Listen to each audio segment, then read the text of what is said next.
Alright, let's see about our audio check. As always, at the start of the stream. Because this is my first time streaming this game, I have to sort of hope that the audio levels are alright.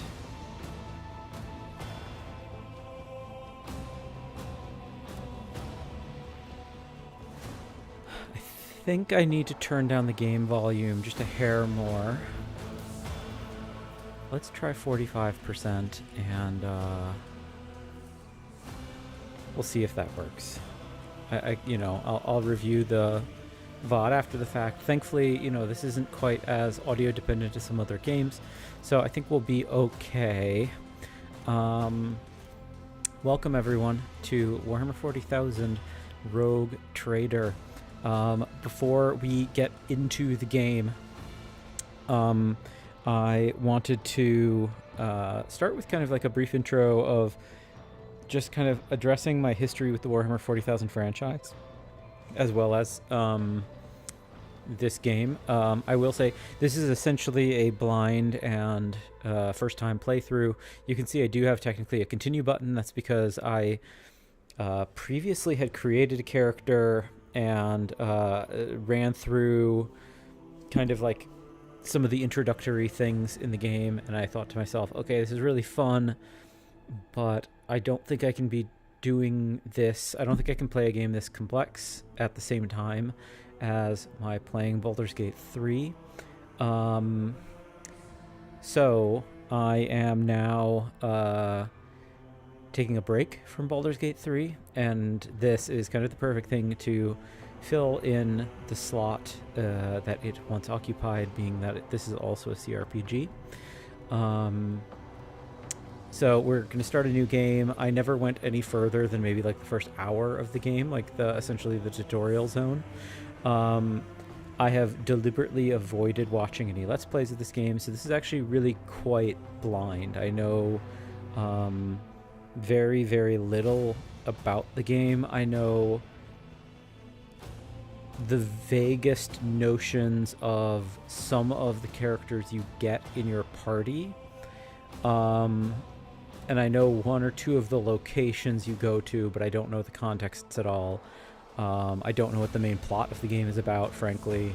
So this is going to be a very, very blind playthrough. What isn't blind, I will say, is just addressing, I guess, my history with the Warhammer 40,000 franchise. If anyone, depending on what kind of playthrough you're interested in watching, if you're thinking to yourself like, oh yeah, I want to watch somebody who's new to this franchise so that they can, I can watch them learn. That's not me. On the other hand, if you're looking for someone who is like reasonably well versed in this universe as a whole, that would be me. So, like if you find it frustrating to watch someone who's so new to the universe that they either make silly assumptions or there's some kind of like, like complications emerge as a result of them not knowing anything about Warhammer, that's not going to be me. I won't get into like super nitty-gritty details about everything that I've done with Warhammer, but suffice it to say, I'm old enough that I got into Warhammer 40,000 during 3rd edition. So for people who are familiar with the franchise, will understand that was quite a while ago. People who aren't familiar with the franchise should know the current edition we're on is edition 10, and we will probably be moving to 11th edition relatively soon, like within the next year or so. So 3rd edition ran from 97 to 2004, as memory serves, plus or minus a little bit of time on those years. I might be slightly wrong. So yeah, I got into Warhammer, I think it was probably around 1999 or maybe the year 2000. I'm old enough in this fandom that I already had a White Dwarf magazine subscription, White Dwarf being the kind of like official Games Workshop magazine for Warhammer stuff. I had that before the Necrons and the Tau had been announced, and I remember them dropping hints, and like there was like a little bit of a teaser, a little bit of a lead up to them announcing these 2 new armies, and like they teased some stuff, and there was like for the Tau in particular, I remember that they released this full page thing that was like a cipher, that it was a message from the Tau, and you could like, if you put some work in, you could decode it and read that, you know, oh yeah, like this is the message from the Tau, blah blah blah. So yeah, you know, much less the recent additions to the armies, like Leagues of Votann. In my mind, I think to myself that like Custodes and Adeptus Mechanicus and Chaos Demons are like quote unquote new armies, because those all happened like years and years after I got into the fandom. So yeah, I was into, I played tabletop in 3rd edition. I still actually have the 3rd edition rulebook and a bunch of the 3rd edition codexes. I didn't really keep up with the tabletop game. It was just like, particularly when I went to college, it wasn't like super practical for me to like travel across the country with that stuff.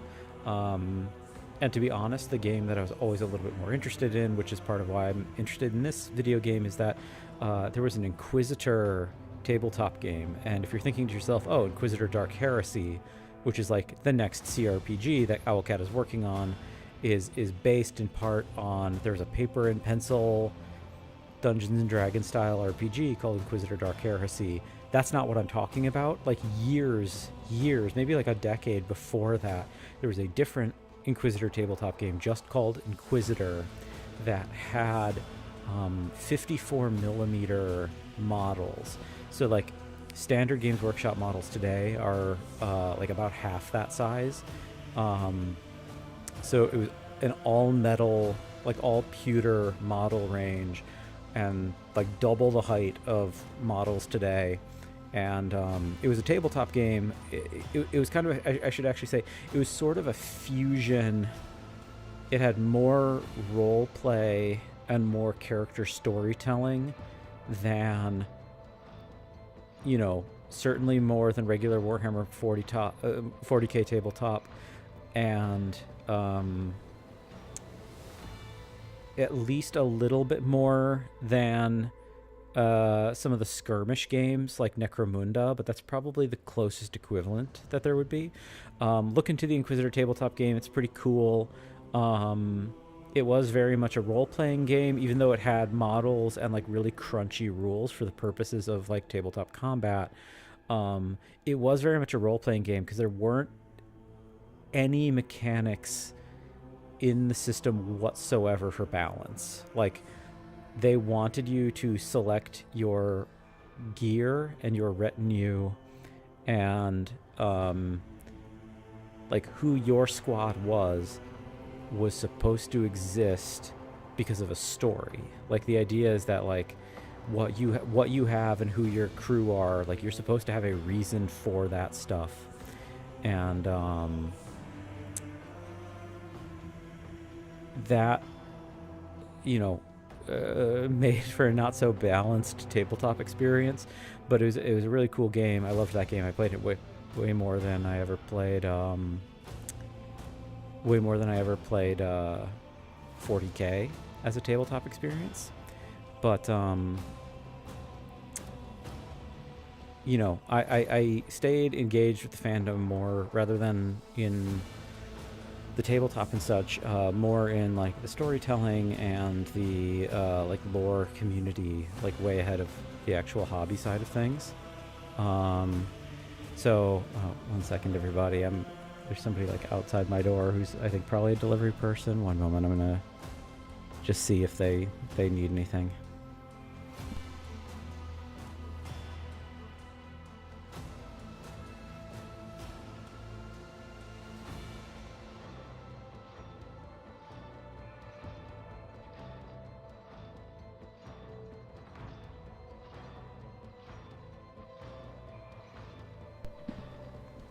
I think we're okay. I think that they're here for my neighbor, but anyway. So I've become much more interested in like the lore side of things, and I've read like a lot of 40k novels, so I'm pretty well versed in this stuff and pretty informed about the universe. I mean, I was reading novels back in the early 2000s, like when I was like involved in the tabletop hobby also. I actually still to this day own, I have first edition Xenos, Malleus, and Hereticus books, which are like the Eisenhorn trilogy is what people call them now. Like I bought Xenos when it was just a book called Xenos. Like it was, nobody knew it was even going to be a trilogy at the time.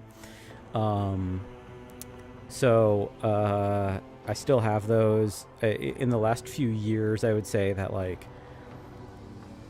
in the past 5 years, I would say the majority of novels that I've read have been 40k novels. Like that's kind of like my popcorn go-to entertainment reading.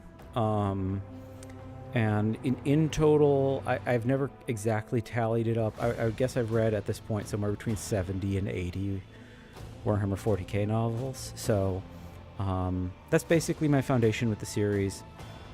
I'm really excited to dig into this. I'll lend some of my insights into the universe as we play. And I'm looking forward to seeing what this game has to offer. I am really, really excited as well that Owlcat's next game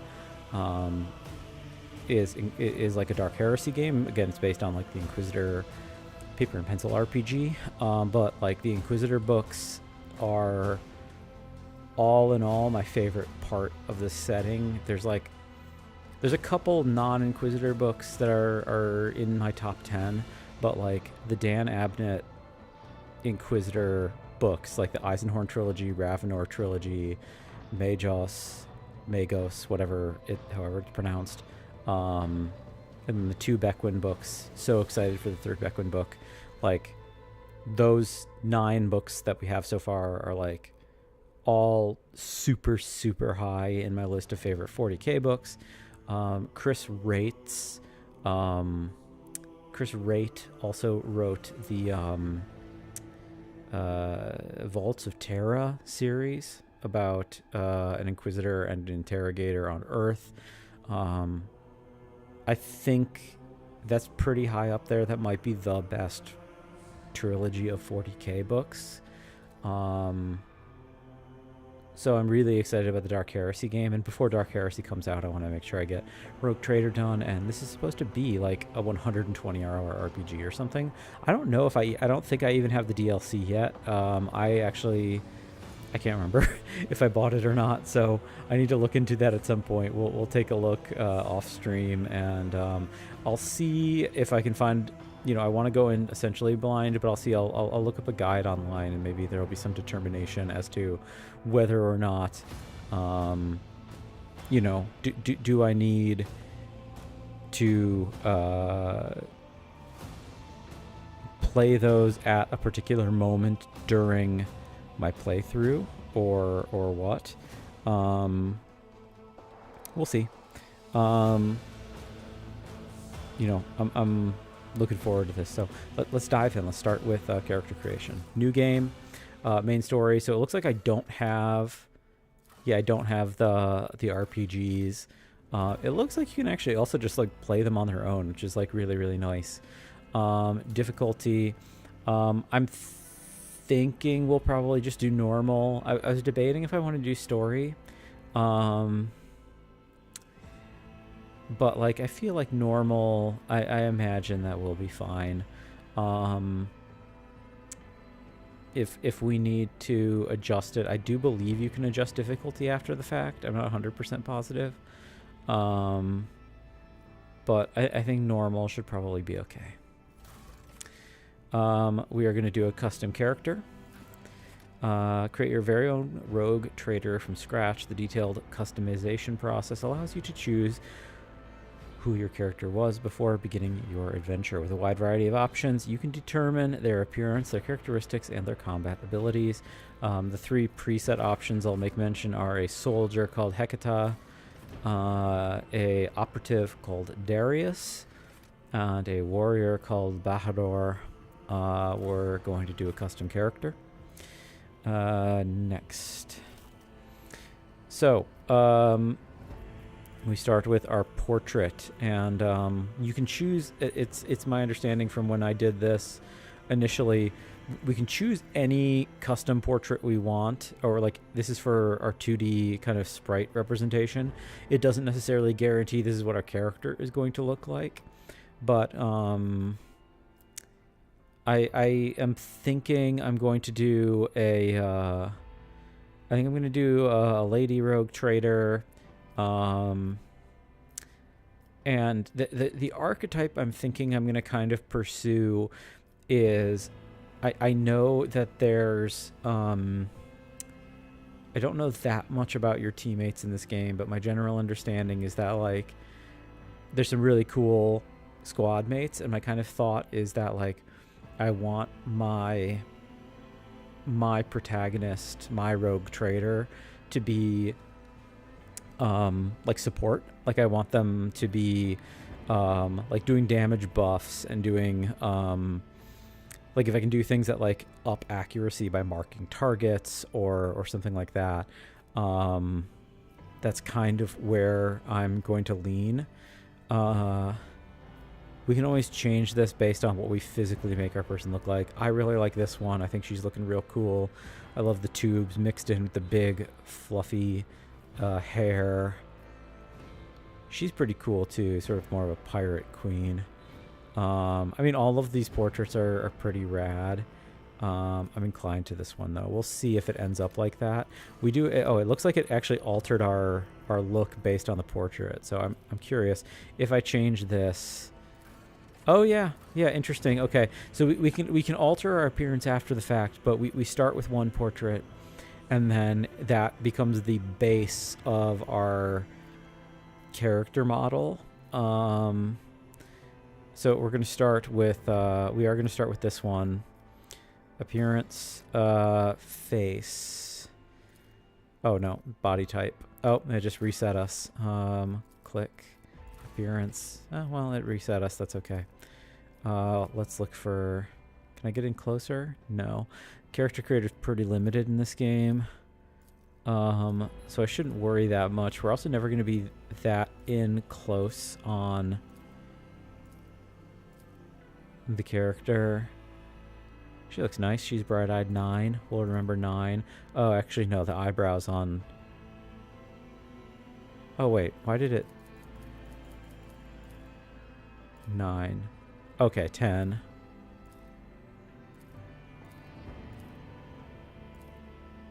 Yeah, let's... I like 10. 10 is cool. 10 is sharp. Body... You can just choose thin, medium, large... we'll do medium, that's fine. I like the idea of her being super pale, though. That kind of matches the portrait up top. What's the second most pale? Huh, okay, well, we actually... You have to be very pale or not very pale at all, so that's fine. Hair, let's do something ostentatious. These are pretty wild. This is pretty wild.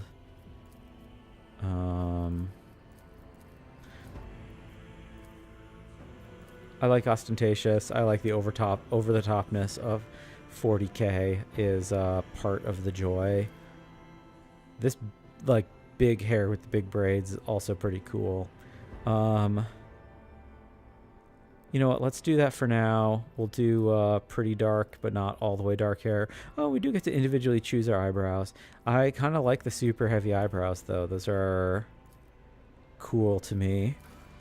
Tattoos. Scars, we also get to choose. I like the idea of we have a little bit of... We're a commander, but we're kind of going to be on the ground. I like that scar. That's cool. Tattoos. Let's have a little beauty mark on our face. Augments. So the augments are quite cool, and you can have 2 of them. So if we want to do like yeah, you can have like metal jaw inserts or plug.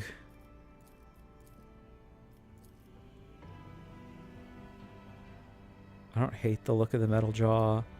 Let's do just like a plug insert here, which sort of matches my portrait.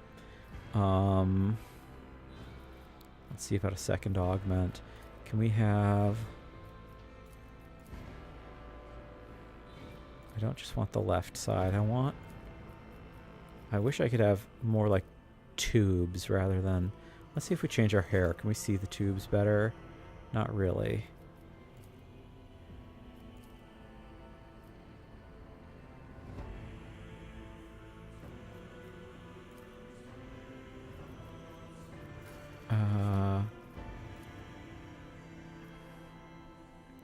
The nose tube kind of fits the portrait. It's like the wrong side, but conceptually I think it's about right. The nose brace is also extremely cool. I don't think it's what we'll go for this build. This being this, these big face tubes I'm pretty into. It's kind of like, okay, here's this like big scar on the side we need to like replace or like cover up in some capacity. Let's rethink our hair real quick, because I do like the idea of that being visible.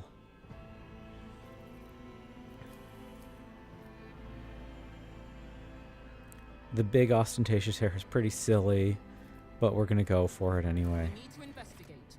Okay, for voice, let me hear these again. Bold. My tactics are flawless. Okay. Power resides in the will of the righteous! Macro cannons, open fire! Rend the flesh, shatter the spirit! Applaud my brilliance! I think we're gonna... Challenges make the spoils that much sweeter. We're gonna do pragmatic.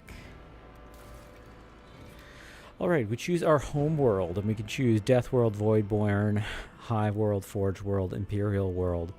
I don't know. I think this is based on the Pathfinder system.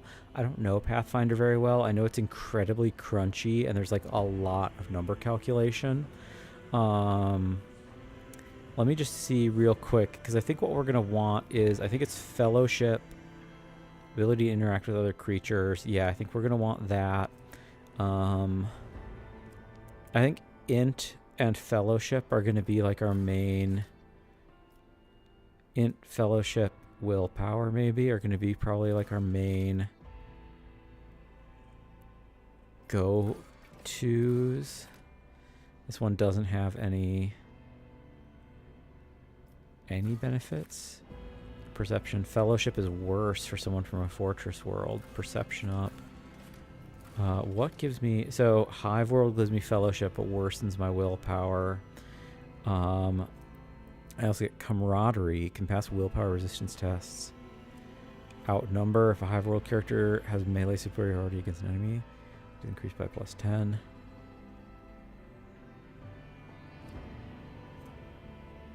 Weapon person. All ranged weapons dealing +1 damage to all ranged weapons is pretty good.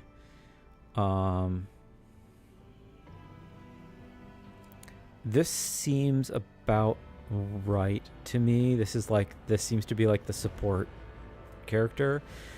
Hive World characters gain. See, this is what I'm talking about when I say crunchy. +1 plus Fellowship bonus combined divided by 2 resolve if there are 3 or more creatures in a 3-cell radius. -2 penalty to resolve with no creatures around. I don't know how big that is as a bonus or as a detriment. I think we'll do Hive World though. This feels like kind of what I want, because I want it to be, again, I want it to be like the support role. So I think we're going to do Hive World. Hopefully it's not a mistake. And maybe there's people who are really into this game who are like screaming at the screen right now, "Ah, you just chose the worst one." So in terms of our origins, we've got, I should also read Hive World. A Hive World's population is so dense that the great swaths of the surface of the world are frequently covered in gargantuan cities, bejeweled with towering spires that pierce the atmosphere. Hive worlds are vital to the welfare of the Imperium and are the beating heart of its economy and war machine. They produce munitions for the Emperor's armies and vast manufactories, mine valuable minerals, and refine fuel for the Imperial Navy. Innumerable regiments of the Astra Militarum are raised from their massive populations as well. So yeah, hive worlds in lore, in essence, are city planets. Sometimes the entire surface of the planet is covered in a city, not uniformly though. Like they're not necessarily like, I think that the term for that is an ecumenopolis. Like when an entire planet is one city.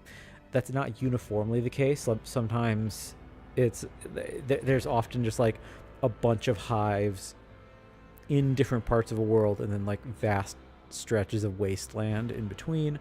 The big thing is that a hive refers to like one of these mega cities, and like a single hive could have a population of like over 1 billion people, or tens of billions even. The idea is that these mega cities, like a hive world having hundreds of billions of people, is entirely possible. Like the biggest hive world in the Imperium is Earth itself, which dubiously the Vaults of Terra series claims to have a population in the quadrillions. A lot of people take issue with that number. I don't particularly. I don't really care. But at minimum, the idea that like hive worlds are like hundreds of billions, maybe even trillions of people is not supposed to be disputed. Origin though. So we can get Astra Militarum Commander, Commissar, Crime Lord, Ministorum Priest, Navy Officer, a Noble, or a Sanctioned Psyker. I think when I was doing my character creation previously, I think Noble is what felt right to me. Yeah, because we do get Fellowship. We get more capacity to do Coercion and Persuasion. You do something. If a Noble has an ability, uses an ability on the servant gets +1 AP. You protect me. Noble and Servant are adjacent to each other at the start of Noble's turn. They both gain temporary wounds equal to the Servant's toughness bonus or the Noble's Fellowship bonus, depending on which is higher. That's nice. You kill it if the Servant targets the Noble's dealt damage to the last turn. The Noble gets +1 AP. You go on. Noble Servant gains +2 movement points, and you are next. Servant has less than 30% minimum wounds. You can use You Serve Me once more in battle. So You Serve Me is the key thing, which is I assign one ally to become my servant until the end of combat. So I can basically, besides the fact that I have general Fellowship bonuses, I can basically buff somebody to be like, you're my main guy for this fight. And it says you can only use once per combat, but we know from the other rule, You Are Next, that I can switch characters if my servant is below 30% health. I'm inclined to do Noble. The other option would be Crime Lord. I don't think so. I think we'll do Noble. I think Noble feels like the one that makes most sense for our desire to be like a leader. Our flavor text for Noble reads, "The high nobility of the Imperium are an enormously privileged and powerful elite, breed apart from the common masses they rule. You grew into adulthood upon a pedestal of affluence and grandeur that towered high above the common masses. You expected their obedience and lived upon the fruits of their toil, surrendered to your family in solemn fealty." So yeah, the Imperium in general has like really significant discrepancies in lifestyle, life experience, quality. The split between haves and have-nots is meant to be an ultra extreme, almost satirical take on life on Earth today. So we're playing a Noble from a hive world that totally makes sense. The idea that there's like under-hivers versus some kind of middle class in hives, but like middle class would still be like living a pretty bad life by like contemporary Earth standards. but there are like rich nobles who live in the high towers of the hives. Also is totally thematically sensible. Triumph. So we either get Apex of Brilliance, your strong presence and persuasiveness stopped a feudal war between neighboring systems. We get better persuasion. Illustrious Glory, you were named planetary governor and survived, having made useful connections on both sides of the law, so better for commerce. Feat of Greatness, you had rival nobles' house reputation destroyed and its members exiled from the sector. Coercion +5. We're going to do Persuasion, Apex of Brilliance. Darkest Hour, this is when we have to choose our debuff. Grim Portents. The mysterious tome was discovered in your family library, exacted a terrible toll on your mind. So we have -5 lore about the warp. -5 lore about the Imperium. You are a bastard and illegitimate member of a family that immediately turns its back on you. And -5 toughness. You were kidnapped for a ransom and your captors mistreated you up until the moment you were released. I kind of like this idea. I like the idea. Maybe my some of my physical features are the way that they are as a result of my having been mistreated. And again, if I'm a leader, hopefully I won't need toughness. We'll see. We'll see how that goes. Archetypes. We can either be a soldier, an operative, an officer, or a warrior. I think we're gonna have to be either a officer or an operative. Okay, this is very, very complicated. Officers use their willpower and fellowship to improve the combat capabilities of their allies, turning them into even greater threats on the battlefield. Core focus, extra turns, single target buffs, rescuing allies, and momentum. Operatives. An operative uses intelligence and perceptive to find and exploit weaknesses in an enemy's defense. None can withstand an attack from the operative. Core focus, precise single attacks, defense penetration, area buffs, debuffs, consistent firing position. I think it makes more sense based on the description that we have thus far had that we would be an officer, which will then let us either spec into at level 16 Vanguard, Master Tactician, or Grand Strategist. Those certainly make sense for what we have talked about so far. So we're going to be officer. That gives us Bring It Down, Voice of Command. Bring It Down is yeah, so we can command someone. They get 2 AP. Voice of Command, officer forces an ally to fully push themselves. Okay, yeah, so yeah, I'm buffing my own allies. This makes sense. Ultimate abilities. Finest Hour. Officer grants an ally extra turn. Extra turn. Desperate Measures. Heroic Act versus Desperate Measures. Okay, I think this makes sense. And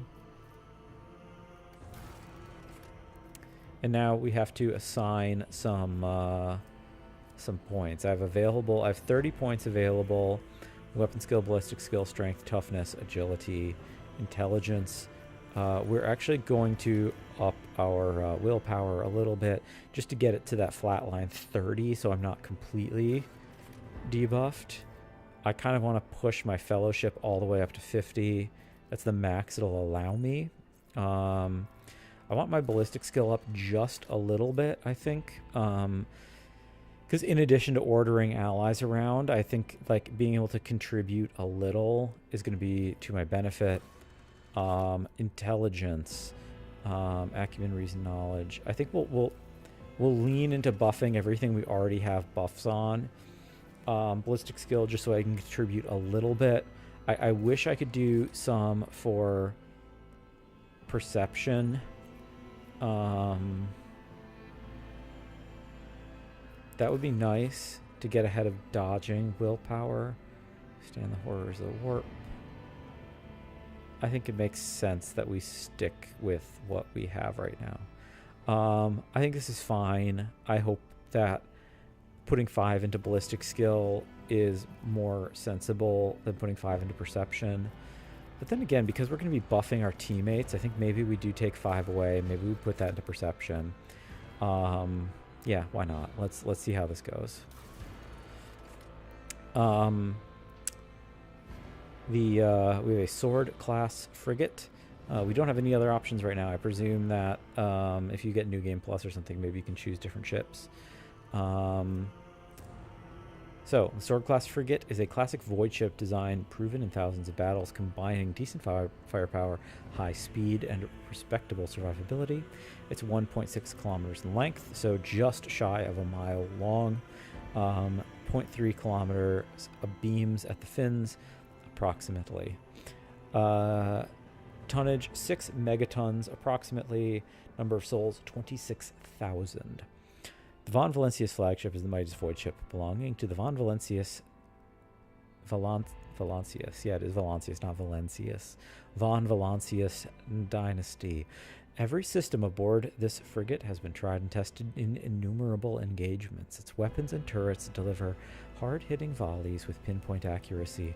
Its plasma drives are rugged yet reliable in extreme conditions. This flagship's size and maneuverability are perfect for pursuing smaller, fast raiders and for hunting the countless pirates, Xenos, and heretics in the Coronis Expanse.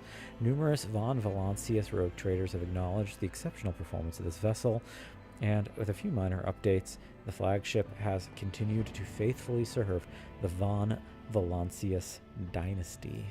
Coronis Expanse is a scattered, poorly explored region on the frontier of the Imperium, full of fearsome Xenos treasure, heathen worlds, and echoes of ancient doom. We are going to edit our name. We are going to... Let's actually see what the role names are. Redemption Inexorable, Malefactor's Repentance. Atonement of the Abyss is kind of cool. Void Treader is fun. Glorium Libertatum, bad. Unforgivum, nope. Apex Predator, bad.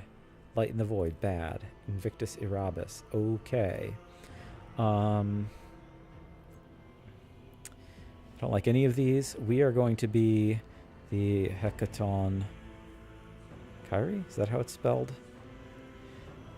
I'm looking for 100 hands. It's like a monster in Greek myth.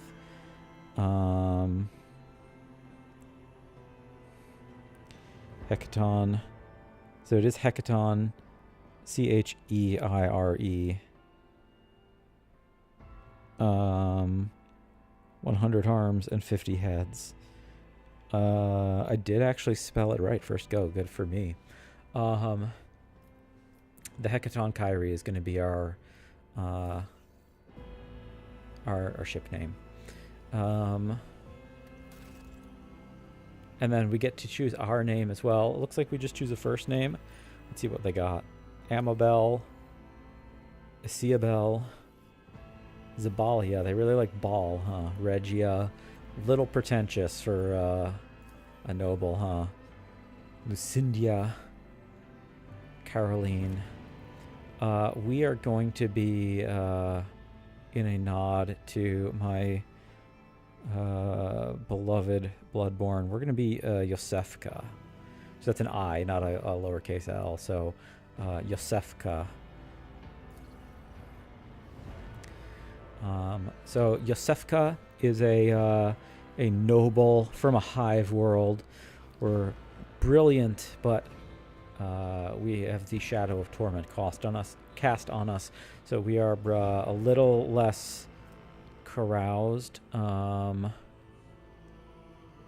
likely to be damaged by poison. Okay, sure. May give access to new dialogue options. That's nice. Our persuasion is very high because we dumped everything we could into fellowship. Cool. I think we're good to go. Time to actually start the game, everybody. Yeah, well, we'll see. We'll see how this goes.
An excellent place for contemplation.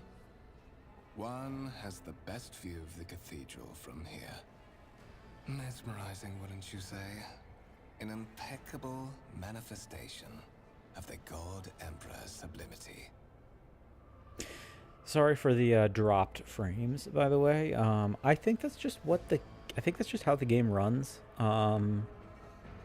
I'll double check, but that's kind of my impression, is that like I can't do anything about that. I think there's just like the folks at Owlcat are like amazing RPG designers, but everything is a little bit janky as I understand it. So anyway, choices in dialogue. You are in dialogue. Here you can learn more about current events, influence the characters you are speaking to, or even alter the course of the game's narrative.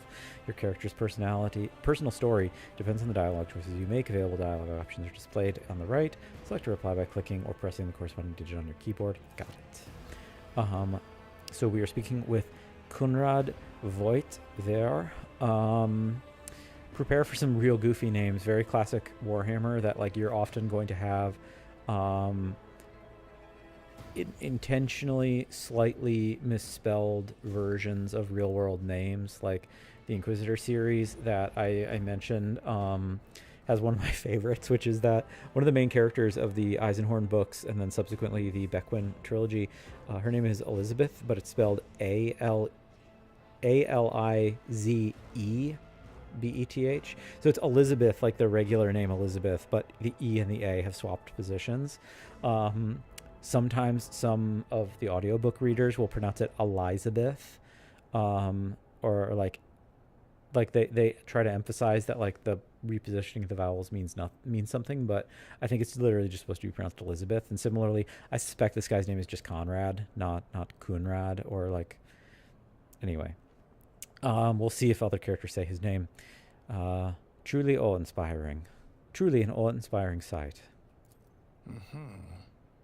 That is the purpose of all temples to the God Emperor, to inspire awe and reverence.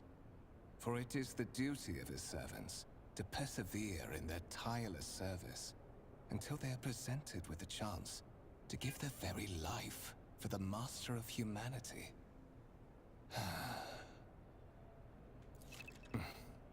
Allow me to introduce myself. Kunrad Witherby, Who's Kunrad? Master of Whispers, in the employ of Her Ladyship Rogue Trader Theodora von Valencias. At your service. I haven't had the pleasure of speaking with you in person before. Hyperlinks. You can hover your cursor over highlighted words to learn more about them. The tooltips that appear can help you better understand the world or the game or its mechanics. Words are highlighted when they first appear in the text. Scroll up in the dialog box to see the highlighted term again. So we can revisit anything we want to focus on things. So Kunrad Witherby, is he not highlighted technically? Okay. Rogue Trader is highlighted, so let's take a look. For example, a subject of the Imperium with a unique hereditary title, a Rogue Trader is tasked with exploring and exploiting the still uncharted regions of the galaxy for the benefit of mankind. So but before we get too deep into the game, and I won't belabor this too long, but I'll start with kind of like a layer of the briefest introduction for people who aren't familiar with this universe. The 40K, Warhammer 40,000, refers to the year in which this takes place. So this takes place 38,000 years in the future, or the millennium, I should say. It takes place, not the exact year. Most of the events of this franchise take place between the years 40,000 and 40,999. There's a whole bunch of books that take place before the year 40,000 that are sort of prequels. There's a handful of books that technically make allusions to things that happen in after the year 41,000, but like officially the timeline has never moved past 40,999. The big thing to know about this universe, at least the big thing to know about humanity, is that for about 10,000 years now, humanity has been monolithically united under a single kind of authoritarian government. The government is extremely bureaucratically dense, incredibly corrupt, and they're also they're fascist. They are also like theocratic. So there is a state religion. The founder of the Imperium, a guy who's simply called the Emperor of Mankind, that Kunrad made reference to in his first soliloquy. The Emperor of Mankind is the founder. Ironically, he didn't want to be worshipped as a god, but he essentially martyred himself. He's sort of still alive. He is ostensibly in stasis in this giant space lighthouse called the Golden Throne. But he's sort of in a quantum death comatose state. And because he martyred himself, he became the subject of worship for this this empire that he established. And 10,000 years later, they've just like completely fallen into absolute fervent, cultish, obsessive worship of him. And the idea of rogue traders, and I'm sure that the game will get into the details more as we go along, but just like the basest summation is that rogue traders were powerful people who, when the Emperor was alive 10,000 years ago, he, in order to like secure his power, made a bunch of these deals with really, really powerful merchants, and he basically gave them these things called writs of trade, which basically say like, okay, I'm setting up this like fascist authoritarian government with myself as the leader, but I'm going to allow you guys who have these special contracts a little bit of freedom in perpetuity that is, you know, exclusively granted by me and me alone. The rest of the government can't do anything about it. And because he became, because he is now this kind of undying, again, quantum death, stasis, comatose godhead for the religion of this empire, the writs of trade, these contracts that he set up, are now considered basically a mandate of heaven. Like the fact that he gave rogue traders these contracts, it's basically like a contract from God saying you have authority. And that doesn't give them political authority, but it gives them like the capacity to like bypass a lot of the laws of the fascist authoritarian government as a whole. And these writs of trade have now been passed down because no one in the government and no one in this like theocratic government can challenge them. They have been passed down, and rogue traders for like 10,000 years now have basically become these like dynastic powers who are constantly being assailed for access to this contract. And there is also this like kind of pink slip or cashier's check, might is right kind of thing, that if someone kills a rogue trader and takes their writ, nobody can really do anything about it, because the person who holds the writ of trade can basically be like, I'm a rogue trader because I have the writ. You cannot challenge me. Like, you can't investigate this thing that I did. That's like a gross oversimplification, but like, so rogue traders are incredibly powerful. They can kind of get away with murder, but also they constantly have a target painted on their backs, because everyone wants to have access to this power that they have. Anyway, Kunrad has introduced himself to us. We simply say, my name is Yosefka. My regards, mistress. Or should I say, Von Valencius, scion of a blessed rogue trader house in the service of the Imperium.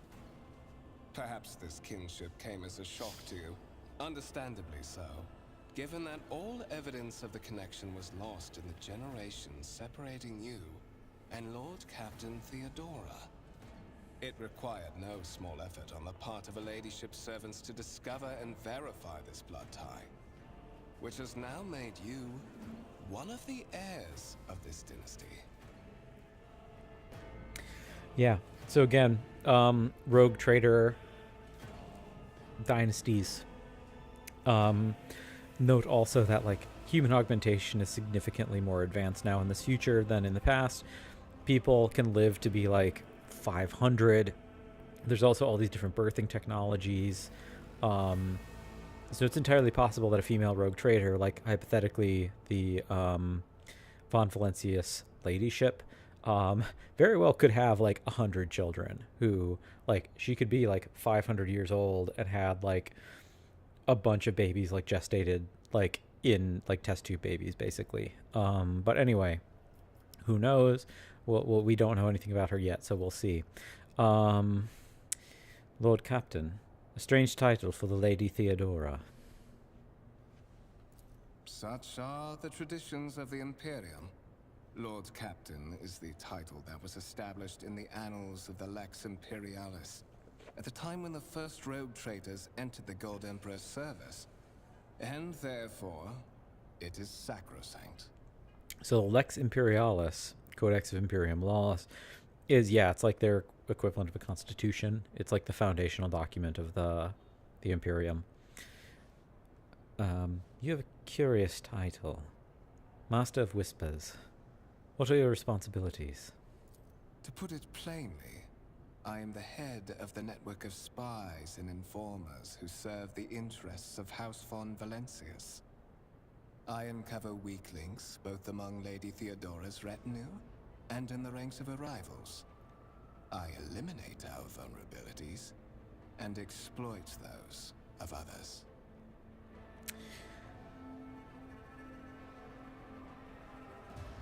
Why am I aboard this vessel? Why have I been brought here?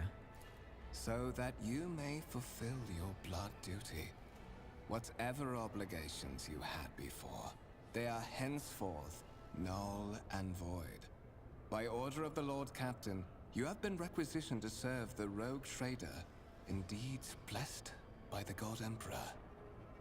Your former position may have been different from conventional service as part of one of the institutions of the Imperium, but from now on, a different fate awaits you. One chosen for you by the Lord Captain. I advise you to come to terms with this reality as quickly as possible. Tell me about the one on whose ship I have found myself.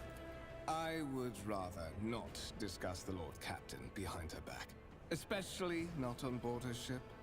No one knows better than I that whispers are wont to attract particularly close attention.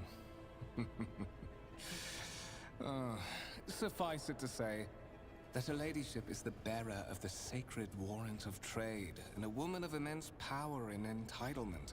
However privileged your position may be, I ask that you do not incur her anger by being disrespectful or obtuse. Lady Theodora despises both qualities. So it's warrant of trade, not writ of trade, pardon me. Sacred relic document that affirms the preeminent right of a rogue trader throughout the galaxy, as I had described. You say I'm one of the rogue trader's heirs, so there is another candidate. There is. And you will meet him soon enough.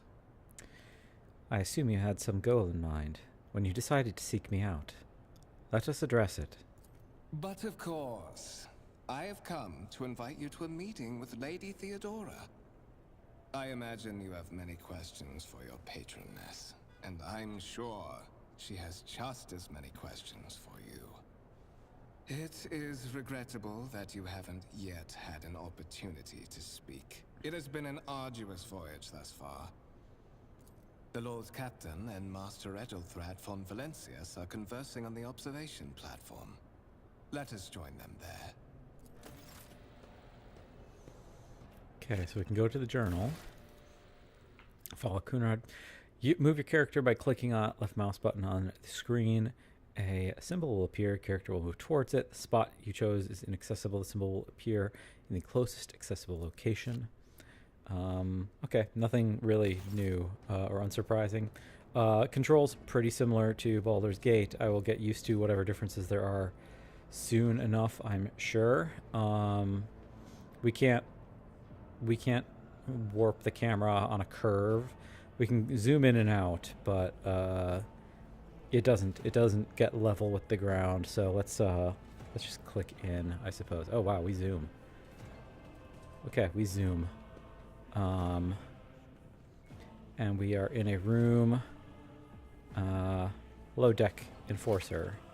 Interactable objects. Some objects in the game can be interacted with in a special way. They are marked with specific items.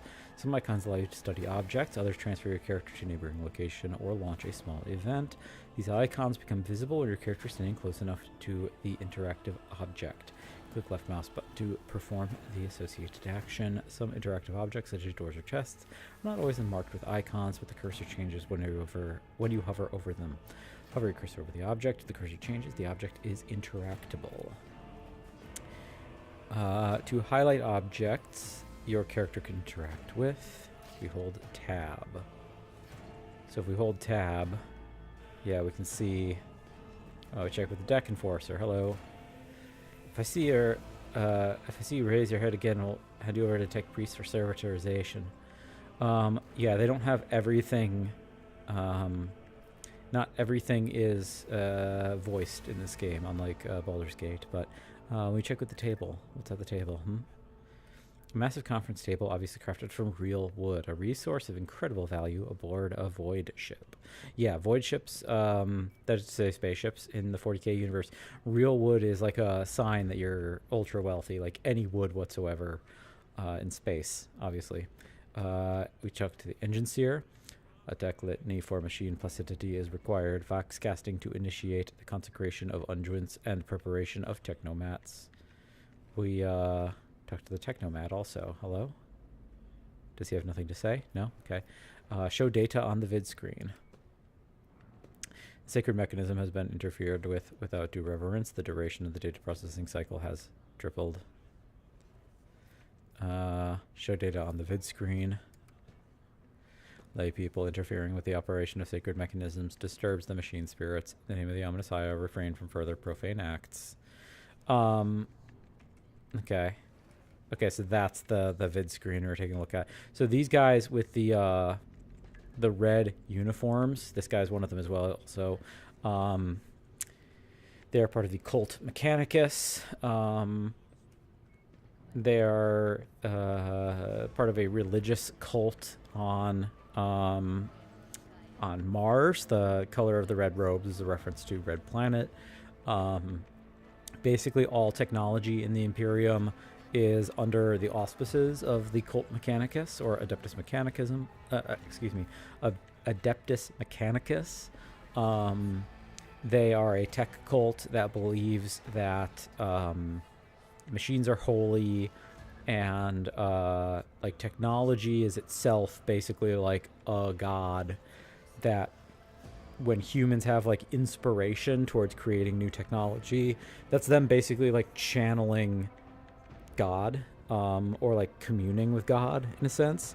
They also refer to the functioning of machines as a machine spirit, hence him chastising me for this. Like, I touched the computer, and the computer now running slowly because I was touching things.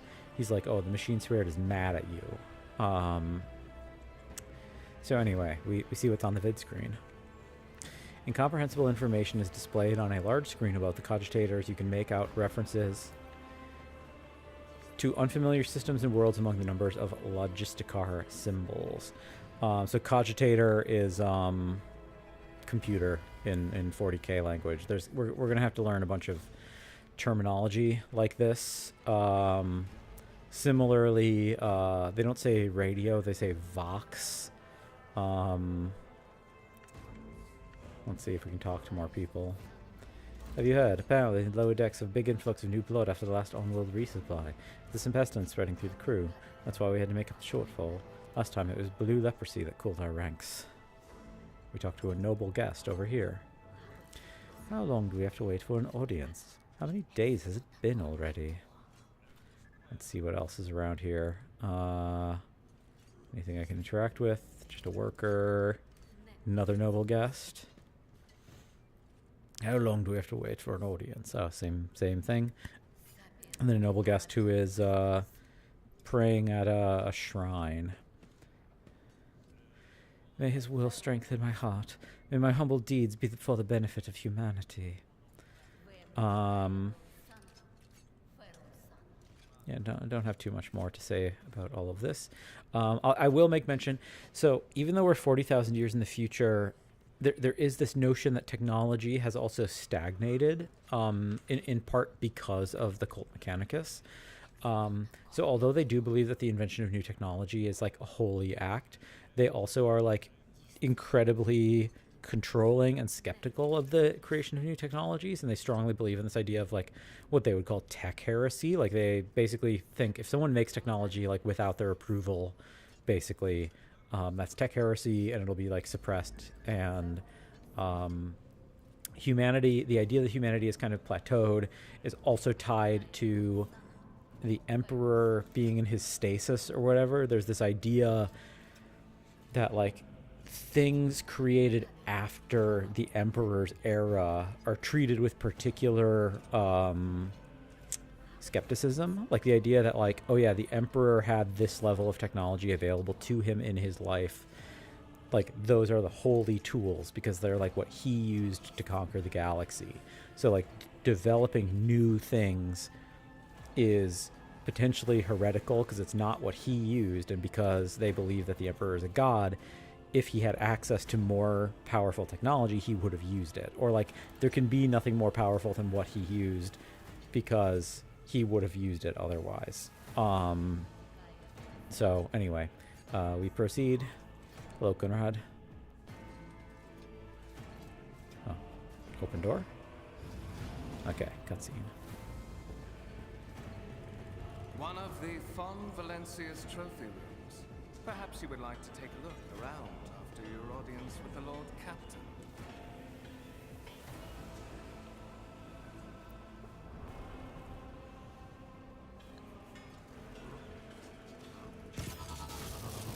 What's happening?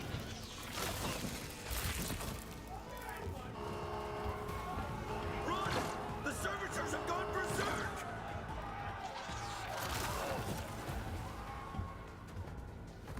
Combat tutorial time. Your demise is already calculated. To survive in the grim darkness of the far future, you will have to face enemies of all kinds and fight for your life. These hints and tutorials will familiarize yourself with the combat system of Warhammer 40,000 Rogue Trader. Click the button at the top of the screen to start the battle. Complete? Start the battle. I'll make one quick note as well. So these fellas are called servitors. So there aren't really robots in the Imperium. I use that like kind of robot-y voice for the Adeptus Mechanicus guys because the Adeptus Mechanicus are pretty much uniformly cyborgs. They because they believe technology is holy, they like replace parts of their body with machine parts. If you've ever heard the meme, like from the moment I knew the weakness of my flesh, it disgusted me. I craved the certainty of steel. I think that's how it goes. That's like a Mechanicus thing. So they do it voluntarily, and then these guys are servitors, and servitors, the Imperium does not trust AI. Like the Imperium believes that the human form is holy because the Emperor was God, the Emperor was human. So no AI, no aliens. Servitors are, one second. Sorry, I just sneezed. Servitors are corpses that have basically been retrofitted with basic computer systems to turn them into like meat puppets, and they also obviously have like mechanical parts as well. They're not true AI. They have like very like each servitor generally is only designed to do like one or two things. Like there's like forklift servitors. There's like robot dudes who have human brains with like some kind of computer interface who their body has been like equipped with tools to be lifting crates and moving crates. In different points in canon, at times it's been said that becoming a servitor is a punishment, like it's something that they do to like prisoners and criminals. At other times it's depicted as actually being kind of like an honor, where it's like, oh, you actually get to continue serving the Imperium even in death. So like being servitorized is actually something a lot of people want, and that like most planets don't have the capacity to even create that many servitors. Like they don't have the parts to do it, so like most bodies just get like cremated or whatever. So like depending on where you're at in the universe and depending on where you're at in the lore, sometimes it's an honor, sometimes it's a punishment. We start the battle anyway, and I'll mention as well these very Star Wars like blasters are called las pistols. All battles in the game are turn-based and take place on a grid. On their turn, a character can move, attack, and use their abilities. Select a cell within the highlighted area and double-click to move a character there. Movement points are determined by how far a character moves on their turn. One movement point corresponds to one cell on the battlefield. Moving diagonally is more costly. Every second a diagonal cell uses 2 MP. At the beginning of each turn, movement points are restored to their maximum value. Note that once a character starts moving, the action can no longer be cancelled. I don't particularly want to... I don't want to get too close to that thing. To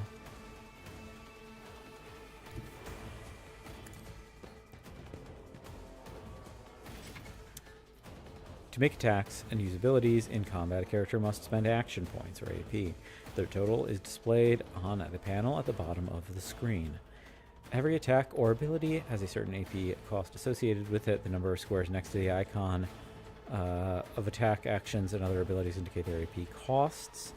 At the start of each character's turn, their AP are restored to their maximum value. To attack, first click left mouse button on the single shot button on the weapons panel at the bottom of the screen. Hover the cursor over an enemy. A tooltip will appear showing your chances of hitting the enemy, the possible damage you can deal upon a successful hit. Click left mouse button to fire. Certain abilities in the game are considered attack actions and can only be used once per turn, unless affected by specific talents or other abilities the character might have. If the character performs an attack action, they will not be able to attack again and will lose their remaining points until the end of next turn. Okay, so we're going to do single shot.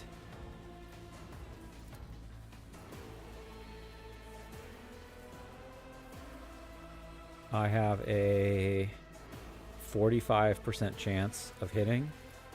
I can get a little bit closer. Let's see what that does to my chances. So I get a little bit closer. I go from 45% to 75%. That's huge difference, just one square away. So we'll have to keep that in mind. So yeah, we shoot. We have a, what's our weapon? A stub revolver. Stubbers or stub guns are just like regular ammunition weapons. These guys were shooting las pistols, which are like mass manufactured laser weapons.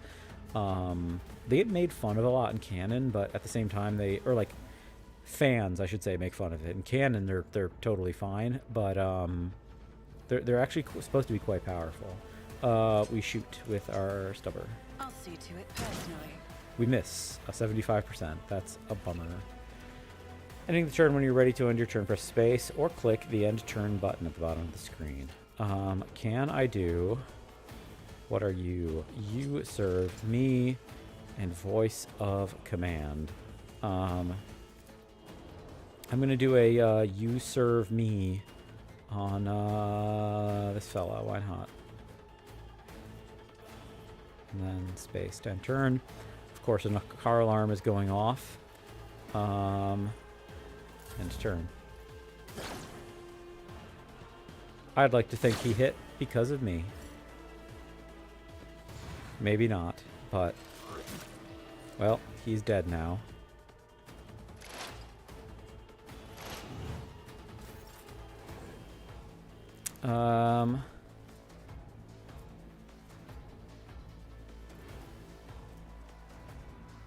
Voice. What's the likelihood. I'm gonna back off a little. I have strategy. And we shoot again, 75%. Fingers crossed. I'll make it happen. We miss again. Not going great for a first battle, huh? Missed again.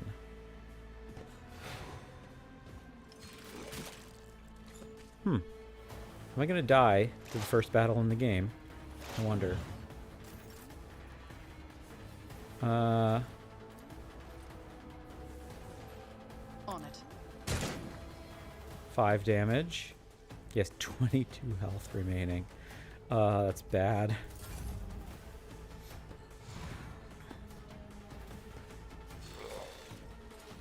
Good dodge.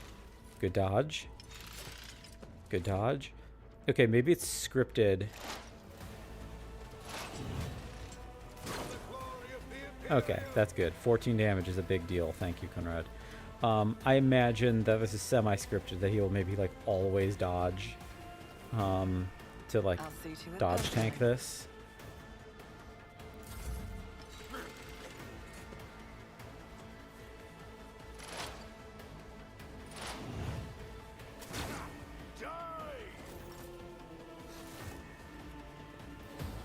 What suspiciously poor timing for such an accident.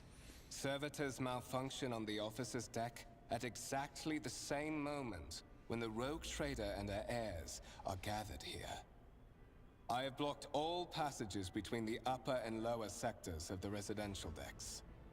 If this is a deliberate attack, it should stop the culprits from advancing their plan.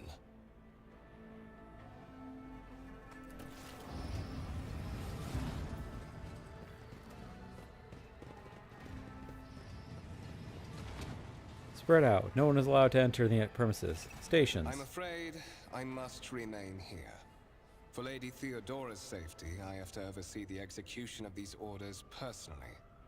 I hope you will have no difficulty reaching the observation platform on your own.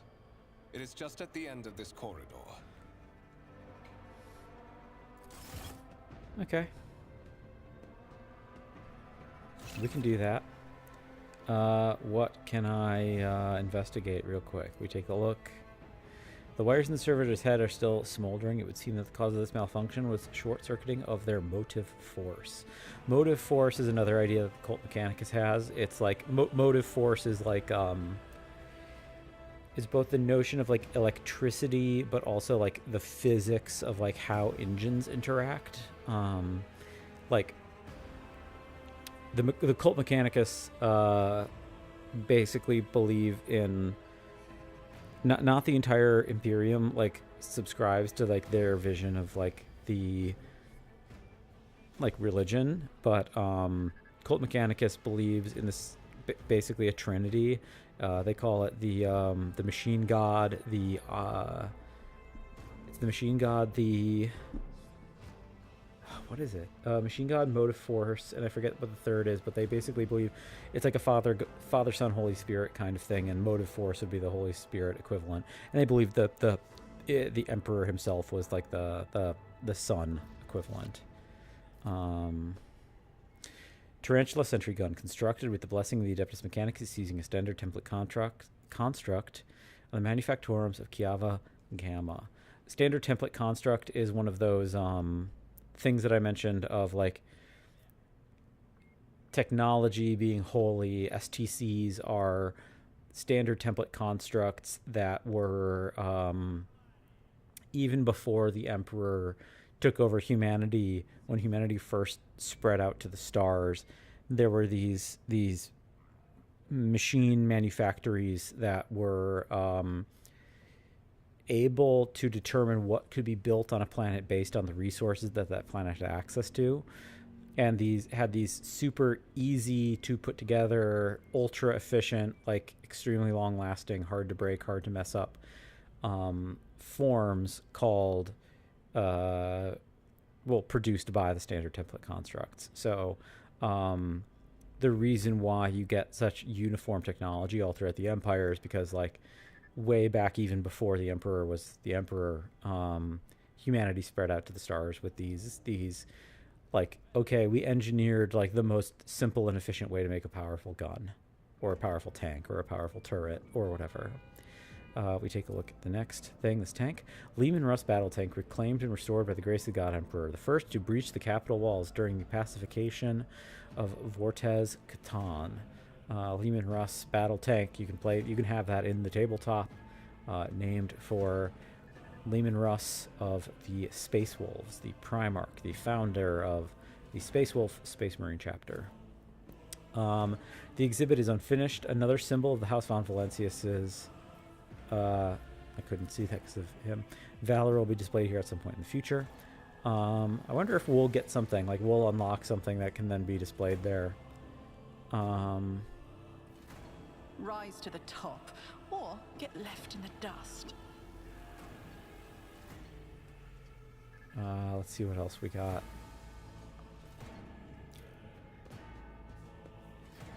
A gray green crystal with white veins. A low hum can be heard coming from the artifact. A strange object that resembles sea coral. The porous surface is pitted, a sign that it has been underwater. The stone on the pedestal is no doubt solid. Its surface shimmers and changes hue as if someone has captured a piece of turbulent sea within the rock. A massive golden amalgam interspersed with sparkling particles.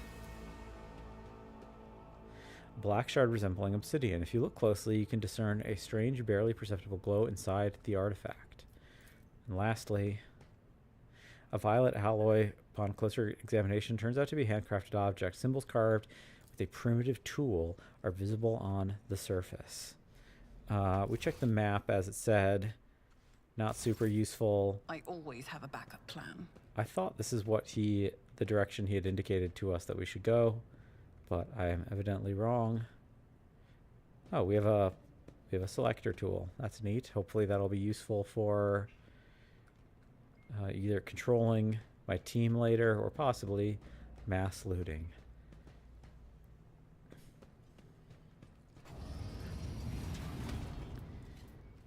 Through here we go.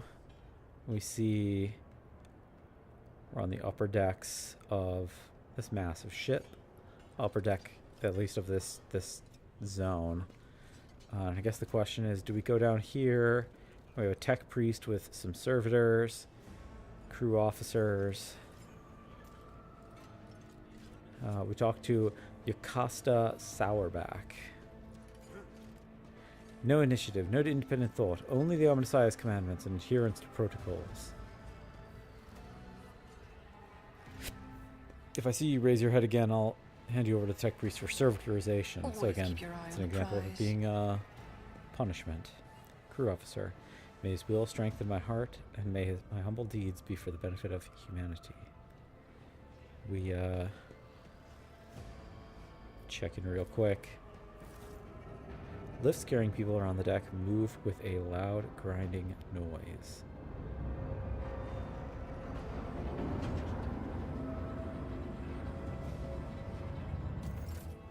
Cool. I think this is filtering us this direction.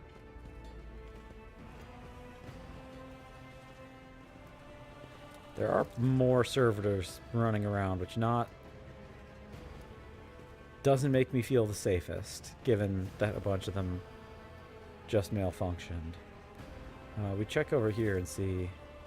Oh, something's going on. Oh, it forced me over here. That is simply irrational, Lady Theodora. Assimilation into the trade structure would be political and economic suicide. Practically an admission of heresy.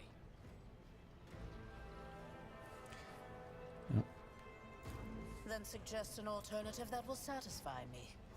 I have described the situation.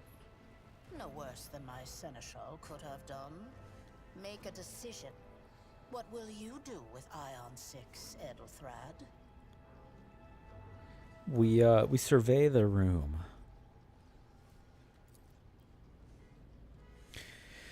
Your first impression of Ethelthrad, who appears to be about 30 years old, is of parchment-like skin stretched over a tightly bundled mass of sinew, implants, and bone. The nervously twitching fingers, the face twisted by a slight tic, and the jerky movements are all signs of some illness or defect that has taken over his physical form. In stark contrast to Ethelthrad, Theodora von Valancius features appear as if they were carved from marble, eternal and indestructible. Head raised high, proud posture, hands clasped casually behind her back, everything seems to emphasize the difference between her and Ethelthrad. Next to the two of them, you see two more men.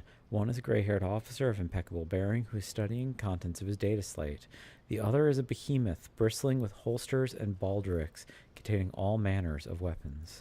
Our second candidate has joined us. Approach and give me your answer. Consider this hypothetical situation. Ion 6. A new world on the fringes of the Coronis expanse. High seismic activity, regular magma eruptions, metamorphic rock deposits, prospects for large-scale mining. The world is populated by natives who worship some heretical underworld spirits that protect those who offer them sacrifices. Flights of fancy, you might say, but attempts to install ore extractors have failed for the second time. The mining crew sent to the planet's surface simply vanished overnight. My question to you is, what would you do with this poisoned treasure? So we got your character skills reflect their knowledge and capabilities. Some dialogues automatically initiate passive skill tests. If such a test succeeds, new information will be revealed or a hidden dialogue option will unlock. If your character is traveling with their allies, the party member with the highest score in the applicable skill is selected for each given passive test. So we succeeded lore for Xenos, lore for the warp. And then we also have other questions we can answer. I'm inclined to choose one of these success choices just for the sake of it. Option 3 is, why should I concern myself? I always have servants. I presume that's like noble dialogue specifically.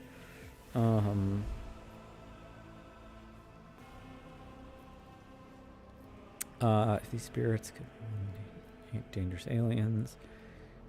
I have to see if it's witchcraft or not. There are ways to confirm whether what is happening on Ion 6 is witchcraft or not. It might cost several psychers to do so, but it will give us the answer. Thorough, but presumptuous. It took me a great deal to find one psyker who could serve me well for many years. Yet you speak of several. Sanctioned psychers are rare and valuable instruments of the Golden Throne. Or do you suggest that we use heretics, who are an offense to the God Emperor's light? It would be rather careless of you to utter such profanity in the presence of his faithful servants. I gave a straight answer to a simple question, which, as I understand it, was still more than you could do, Ethelthrad. Insolent, ignorant upstart. How dare you? Ethelthrad, I believe I gave you an assignment on this ship. Explain to me then why my senior congregator is still dawdling about the officer's deck, instead of proceeding to the middle decks to commence the inspection of the compartments in his purview. I beg your forgiveness, Lady Theodora. Your presence has such a profound effect on me that I well forgot the time.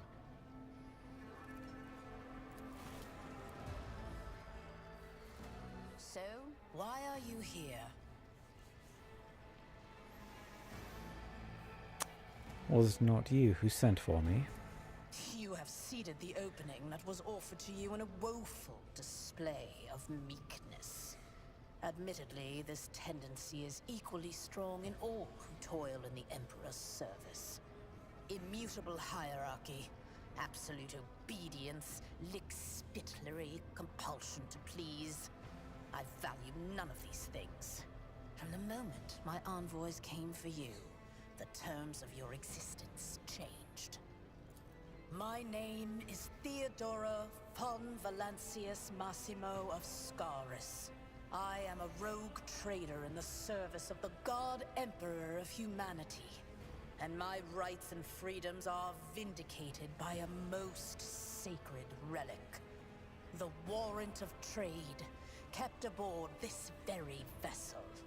Mine is the honor to venture into the darkness, beyond the Imperium, and carry humanity's light where powers wicked and heretical reign, and bow death and ruin to us all. It is my decision alone to determine the fate of whatever I find past the bounds of the explored void. Every world I discover, along with all there is to find thereon, resources, people, riches, and mysteries, is mine by right. I command millions of lives, rule over numerous planets, and possess fortunes that no planetary governor or commander could dream of amassing.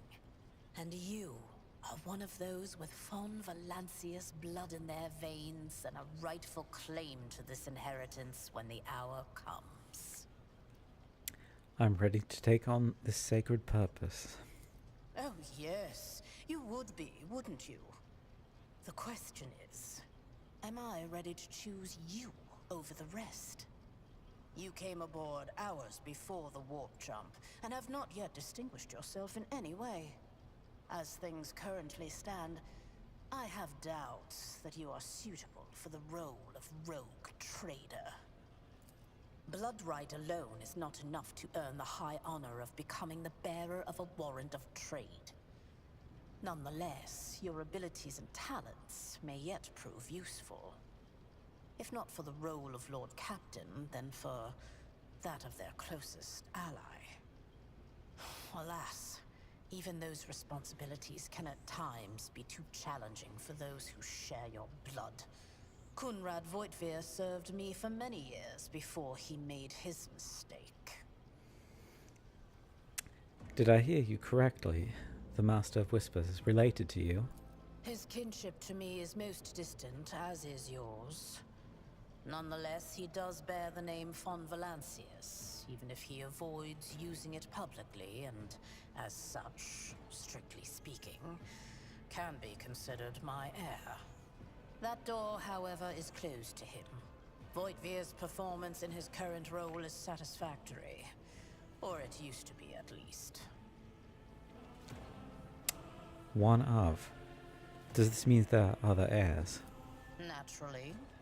Some have yet to arrive on board, but you have had the pleasure of meeting one of them.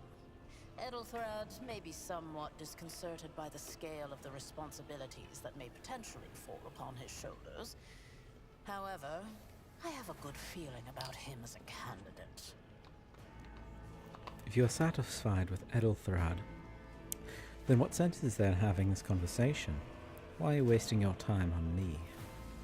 Impatience. I am rather fond of impatient people. They are not as quick to resign themselves to circumstance and more eager to show initiative. Even if I do choose Edelthrad as my successor, I will still require loyal advisors. The skills and knowledge you acquired in your former life may prove invaluable here, in the Coronis Expanse. Your noble descent is a sign that power lives in your very flesh and blood. You would never doubt your words or actions. Never show weakness. Never let an involuntary gesture or a careless word betray your fears or agitation. At least, if your upbringing was as thorough as mine was in my time. Many will grovel at your feet. Governors, commanders, highborn navigators, conceited lords. And you cannot allow them to sense weakness in the one who stands above them. So it's highlighted navigators. So I'll just address that briefly. Warhammer draws a lot of ideas from Dune. Like Dune is a huge influence. That's why there's like no AI in the Imperium, for example. That's based on like Dune's idea of the Balerian Jihad. Navigators are drawn from a similar notion. Like there's no spice in this universe. They don't become like bat people or anything. But the idea that FTL is done by way of human navigators who are basically like biocomputers is also in this universe, and specifically they're mutants who have a they have like a third eye that lets them see through the warp or the immaterium, which is like how FTL travel works. And like the guild of navigators is like itself like a political power in this universe. Like rogue traders, there's like different dynasties of navigator houses, and some are very powerful, hence highborn navigators. Some are really not very powerful at all, and as a result of that are more just kind of like workers who can see through the warp but are given like less prestigious allotments in life. Let's see what they have to say about it. Sanctioned noble mutant whose genes allow them to safely guide a warp-capable void ship through the warp. Yeah. Anyway, continue. Moreover, your remarkable mental abilities were noted in your profile. If you can find a way to exhibit them in the service of the Von Valancius dynasty, well, so much the better. Yeah.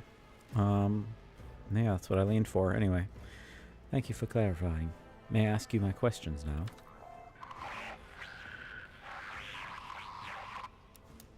I have some time before the navigator gives the signal to initiate the void ship's translation out of the warp, and my presence is required on the bridge. Yeah, the warp is also highlighted, so we'll say an alternate dimension of pure energy and madness, existing as a mirror to real space, also known as the Immaterium, the Empyrean, the Ether, the Sea of Souls, or warp space. Yeah, so the warp is a parallel dimension. I wouldn't call it a mirror to real space, because the idea of like part of how FTL works, that you like slip into the warp and the set of physical relationships inside the warp, as you might try to describe them, don't align one-to-one with our real galaxy. So the idea is that like you might be able to travel a short distance in the warp, and when you come out of the warp, it'll leave you like significantly further. So like you might have to travel like 100,000 miles or something in the warp, and it'll, you know, fling you like, I don't know, like 10,000 light years in real space or something like that. The thing about it is that it's not super consistent, and there's this idea that like the warp has almost like tides, and like those can change, and there's like reliable channels and unreliable channels, and it's like meant to be incredibly, it's like impossible to understand. And the warp, I'll also mention, is like where psychic powers come from. Like psychic powers in this universe are channeled from the warp. And when people talk about like sorcery and like magic and witchcraft and whatever, those are just kind of like ritualized, kind of like religious, like application of warp channeling in some capacity or another. The warp is also kind of implied to be where like dreams and imagination and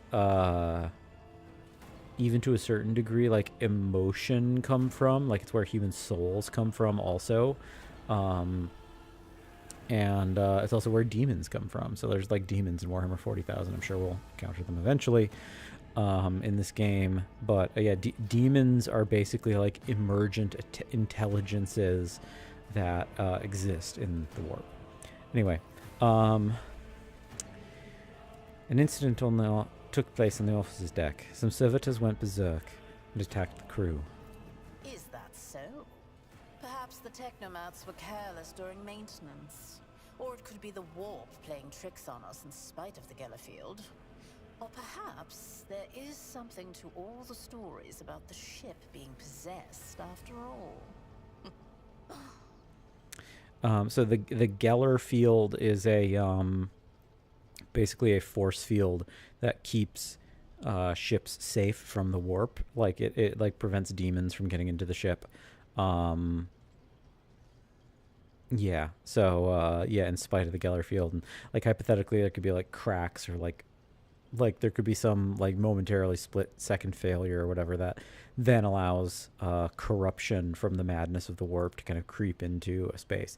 One of the other things is that there's this idea of like the ship being possessed could be a nod to this idea that, like, as I said, technology has plateaued in this universe, and this idea that humans don't really even understand the technology that they're using. They know how to use it and they know how to maintain it, but they don't really understand it in like a really sophisticated way. Shows up, and the idea that some machines actually have AI and humans are so completely unaware of how their own machines work that they can't identify that they're like the things that they are interacting with do in fact have artificial intelligence, and like humans can't even identify it to cast it out. And there's this idea that AI itself in the 40K universe, like true AI, like actual true self-aware sentient computers, actually can be corrupted by the warp in the same way that real people can be. So like people have souls, and as I said, souls are part of the warp. Demons are in the warp, so people can get possessed by demons because like demons can basically they want your soul or like replace your soul or whatever. Computers can also literally be possessed, or like corrupted in some capacity by the warp. Like computers basically, if they are truly sentient, they like basically spontaneously develop souls. Anyway, we continue. Lady Theodora, for the God Emperor's sake, surely you do not intend to start repeating idle rumors spread about by uneducated riffraff. Now enough, Abelard. Such hearsay amuses me. Idira eagerly retells me everything she learns from the whispers of her unseen advisors. This ship is ancient. It has enough hidden nooks, malfunctioning cogitators, and unused compartments to make ignorant folks speak of specters dwelling inside the bulkheads and plotting against those who yet live. Yeah, so like the really ancient ships that, again, like humanity doesn't really know how they work, the idea that the ships do have AI systems in them is seems to be canon, and there's a handful of books that you get the perspective of navigators like communing with their ships, and like the idea that like ships have personalities and like opinions stems from the idea that like the navigators using their psychic powers to connect with the warp are also like psychically communing with the spirit of the ship that like might just be AI, but they see it as being like the machine spirit, like I talked about with the Cult Mechanicus. But also the Cult Mechanicus, even though they're anti-AI, might not even understand that like they're interacting with AI when they encounter something that, again, they consider to be quote unquote the machine spirit, which they believe to be supernatural in origin. Anyway, Navigator, translation. What are these things you speak of? Sometimes I forget that people without direct access to a ship's bridge. Okay, may not we know already the talked first about this thing. stuff, so I'm going to skip it. Vessels such as this one are Yeah. capable of leaving real space and traversing into the warp, an otherworldly dimension of cruel and unthinkable forces. By entering it under the protection of the Geller field, we shorten the route to our destination, crossing distances that would require hundreds of years in a matter of weeks instead. Sometimes in days or even hours. That is how humanity spread across the galaxy. That is how we were able to build the Imperium, which spans millions of stars. Where's your ship headed? The Rycat system, the domain of rogue trader Winterscale, one of my peers and rivals. Besides me, 2 other rogue traders exist in the Coronis Expanse, and each of them possesses resources comparable to mine. Perhaps you will one day assist House von Valancius in surpassing both of them in affluence and splendor. All of this makes sense. All this is kind of catching up on stuff that I've addressed myself. But I will say, the idea that there's only 3 that I think is a... One second, everybody. Let me check on a package being delivered.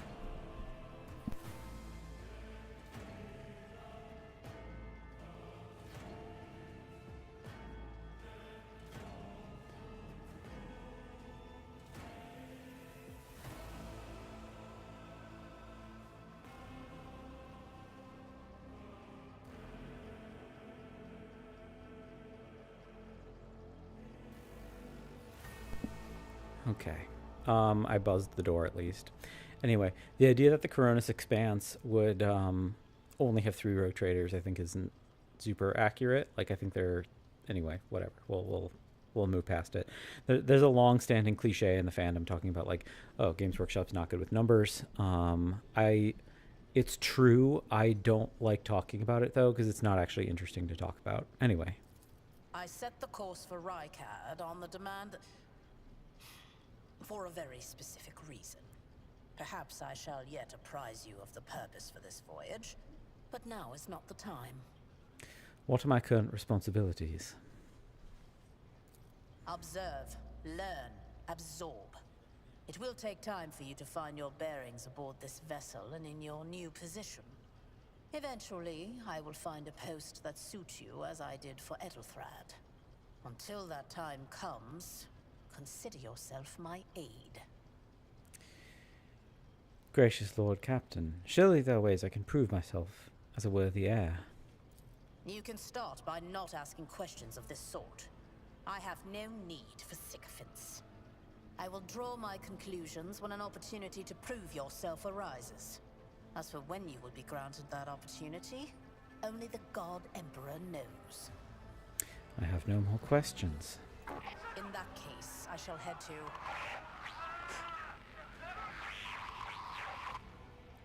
Disturbances reported on the adjacent decks. Seneschal, if the need arises, protect the new blood. It is possible that the chance to prove your worth may present itself sooner than you may have anticipated. And dialogue. Nope. That's a lot of guys.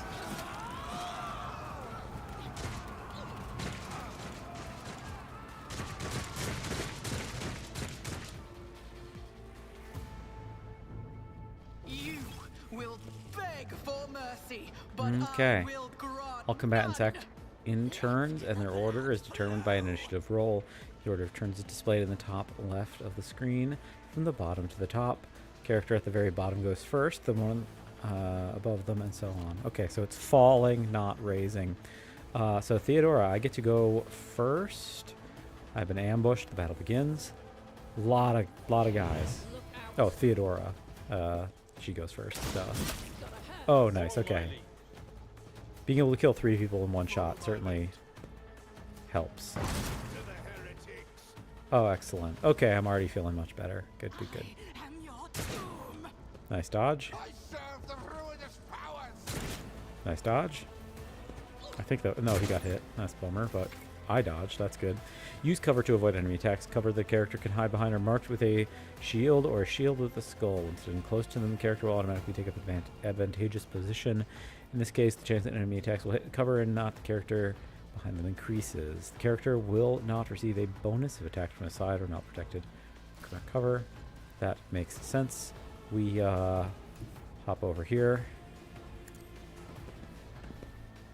We declare... no. Declare... Abelard, I'll make it happen. you're the man. It's my understanding that Abelard, this is like one of the only things I know about this game is that Abelard is beloved in the fandom as like the dude who gets stuff done. And there'll be a lot of jokes where he'll be like, I don't know, like Abelard, I don't know, Abelard do the thing, or Abelard, 1 second, sorry, I'm just checking 38%, not great. 90% very good. 90% very good. Let's go for him. Up, up. Who, if not me? Nice. Okay. I finally got a kill. Your character just landed a critical hit that deals increased damage equal to character's critical damage stat. Character's critical damage is 150% of the normal damage by default. However, certain talents, effects, and abilities can increase it. Certain weapons have their own critical damage stat, which is added to the character's total stat during attack. Okay. All that makes sense. Death to non-believers! Chaos guides Abelard is the guy who gets shit done, though. That's like the thing in the fandom. There's a lot of jokes about him.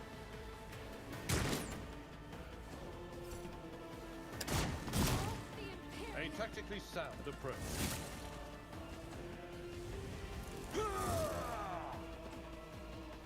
Stay vigilant. For the glory of the Imperium! I think Mort has a melt-a-gun. One fewer target. Okay, it's me now. We shoot a only 36%. Pretty surprising to me. Characters receive a temporary positive effect from an ally. Such effects enhance your character's capabilities in combat in some way. To learn more about the effect you have gained, hover your cursor over the effect icon next to the character portrait. I think that's this. Kill them. 50% ballistic skill till the end of combat. So that's presumably from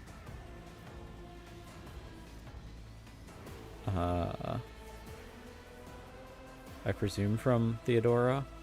This only has 36%, which really isn't great. Is it just that guy left? Is it just the one? If so, amazing. We probably won't land it, but we shoot. Good as done. That's fine.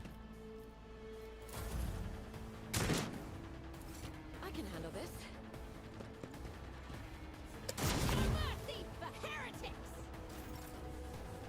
All right. That was much easier.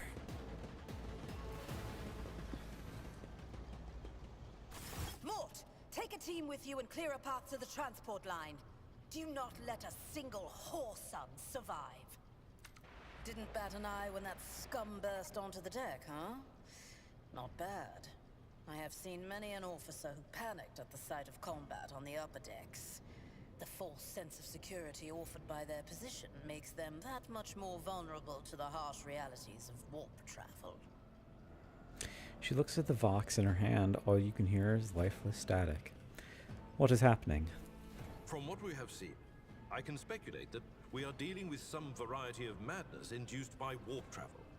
Such episodes are not uncommon among voidsmen who have found themselves outside the boundaries of real space, though such episodes seldom spill onto other decks.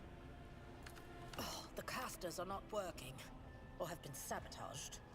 Either the warp is toying with us, or someone went to great lengths to cut the ship's communications. I will need a direct channel to the engine seer Prime before I can get a sense of what we are up against. Whatever it may be, keep your weapons at the ready. I imagine it will be some time before we no longer need them. Engine Seer is a tech priest whose specialization is the maintenance and repair of sacred machines. How could there be armed people in the ranks of the crew who would dare to attack the Lord Captain? Trust me, this is hardly surprising for a crew of thousands. The lower decks are a fertile environment for discontent and heresy, no matter how one tries to incinerate any seed before it can take root. All it takes is a hint of warp influence to cloud the minds of normally obedient cattle. Well, calling them cattle probably won't, make them happier to work for you, but all right. Sporadic riots on the lower decks never reach these compartments. No, the tumults of the rabble are always contained within their own territory. This is too well organized. It is spreading too rapidly. The incident with the rampaging servitors may be connected to what is transpiring now. Possibly. Quite likely.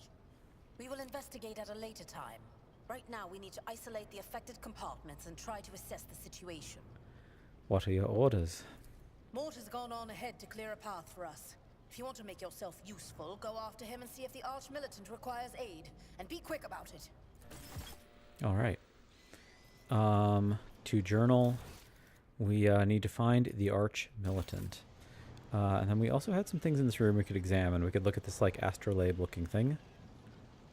The massive metal structure never stops moving for a moment. Light bounces off the orbits and figures representing celestial bodies. Is there anything else in this room that I can or should examine? Doesn't appear to be. I hear. Okay. Oh, okay. So they're holding off a riot. The idea that the Imperium itself is its own worst enemy is rather common, I would say. And you know, the fact that in many cases people do in fact deserve to be mad is also certainly the case. Do I go this way? No. I think he went through the door. Yes, there's a door over here. Am I crazy? I thought there was a door over here that he... Or is it through here? Abelard says, I'm concerned about the disrupted communication with the Navigator's Sanctum. We should already have approached the translation point and proceeded into real space.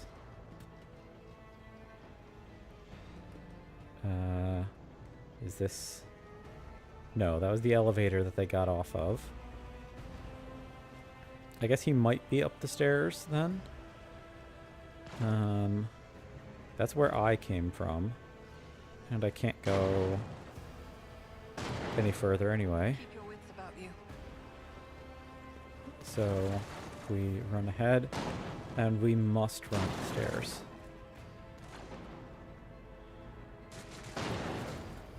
Okay. So it lights up when we get up here. We look...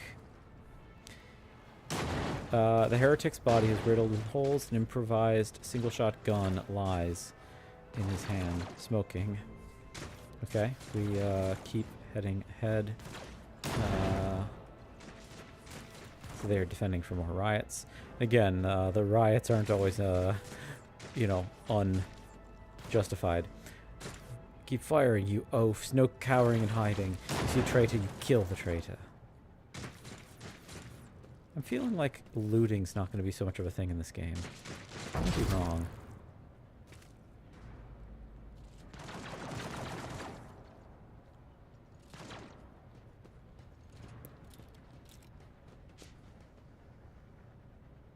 Mini-boss? Thank Providence you are alive and well. Always on time, eh, Kunrad? The moment we finish chasing the riffraff around the deck, you show up. Always just after the fighting's done. You could set your chrono by it. Mort, hold yourself together. What, did the Lord Captain send you to chivvy us along? We're all done here. I'll report right away.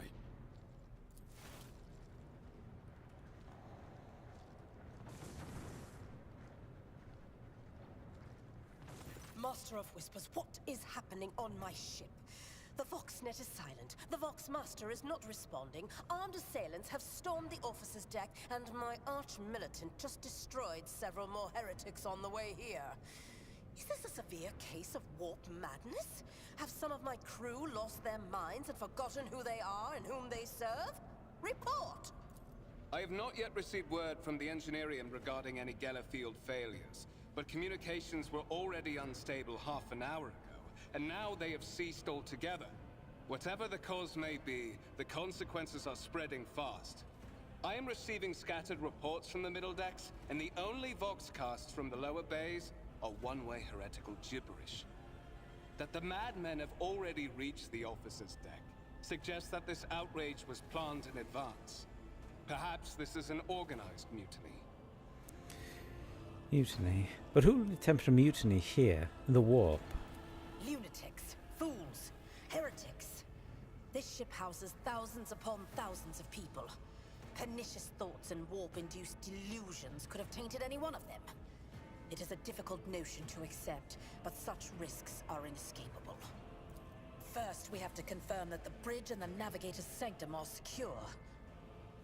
And I have the means to do both things at once. Edelthrad, where is he? I must know if he is unharmed. A psyker aboard a ship that is potentially being assailed by the warp could pose a greater threat to himself and others than a whole army of madmen with improvised weapons.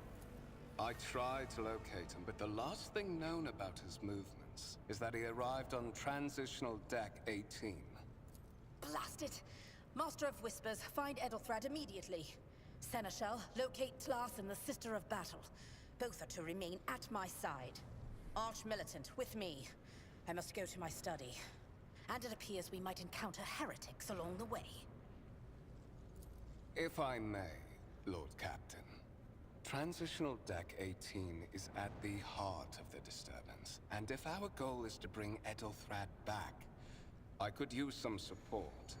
After all, I'm not as adept at directly confronting enemies of the House as the esteemed Arch-militant. And taking into consideration Edelthrad's psychic powers.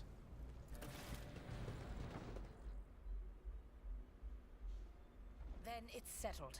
Find Edelthrad and bring him here. In whatever state you find him. This elevator leads to restricted compartments such as my personal chambers and the bridge. Do not let me down. I require you both. Do you understand? In whatever state? What does that mean? We are in the warp. Considering the attack, there could be a disruption in the Geller field and the infiltration of malevolent forces onto the decks. Psychers can react to such things in the most unpredictable ways. Enough! Master of Whispers, you must not allow my heir to turn into a mindless mutant and to perish under Enforcer fire. Do whatever it takes to bring Edelthrad back to me. I shall do everything in my power. Not everything in your power. You will do as I say. I'll have your heads if you fail. Is that clear? Then move out. Mort, come. I feel like if I had chosen the first choice there, which was like, oh, I hear and obey, she would have then responded like, I don't just need obedience, I need you to do everything possible. And but me saying I'll do everything possible, she flips it around. I don't think there was any chance she was gonna be happy about what I had to say.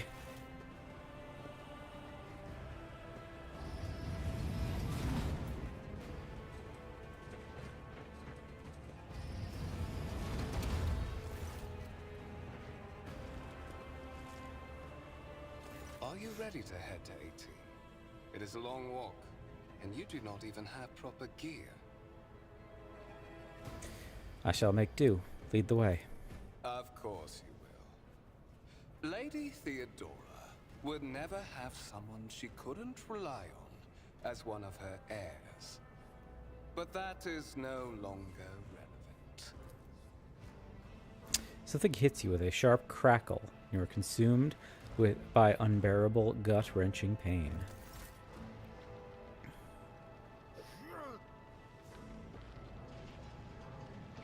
Okay, so he's engineering this, and he just knocked me out, huh? I promised you a special destiny, Yosefka. It is time to fulfill it.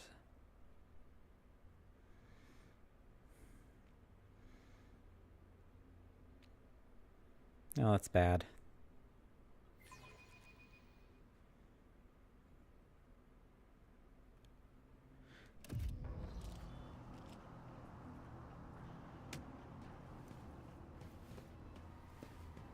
Careful, careful. Be gentle with our guest. She has an important mission to complete during our visit to the Warren Chamber, and for that, I need her breathing. Oh, you are back with us, I see. Delightful. Okay, so presumably he needs like my blood or something to access like a gene-locked case that holds the warrant he's trying to steal. That's kind of what I'm guessing is where we're going. Just to clarify some of the previous points.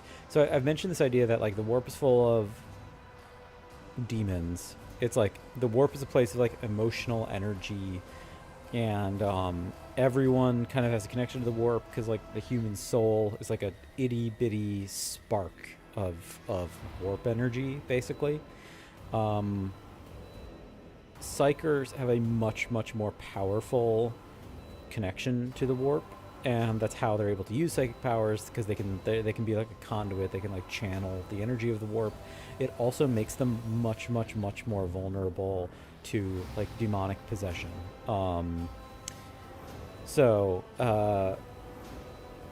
That is where the big concern is here. Or like, even if he's not demonically possessed, he could just like lose his mind and his like powers could go out of control and he could become like a psychic bomb or something. Like there's a lot of things that could go wrong with the fact that he's like a conduit for more warp energy than what a normal human is. If warp energy is driving people crazy on the ship, he is all the more prone to it as a psyker. Ethelgard, that is to say. Ethelrad, I forget what his name is already. One way or the other, he's a point of concern if warp energy is the problem here. So anyway, we've been kidnapped by Kunrad. Wojtyla, you two-faced scum, you're the one behind this mayhem. How perceptive of you. I'll help you with the next insight. I need you here for your blood. You have the option to share it voluntarily, or I will squeeze it out of you myself. We are in the anteroom of the Warren Chamber, this void ship's most hallowed vault. There, beyond those gates, lies the relic that gives Theodora all of her power, the sacred warrant of trade. Only one obstacle remains on my path to obtaining it. The gates to the chamber are guarded by the Sentinel, an ancient device that will only open the door to a true heir of the dynasty. I expected to do this part myself, but never mind. You will offer your blood to the Sentinel. So I kind of want to say number 2, but I also think it's actually kind of bad logic. If he's inbred, wouldn't he actually have more blood? That is good. I have no intention of helping you, I say. I am afraid that you... Oh, I did not mean to... that was a misclick. How can I go back in the dialogue?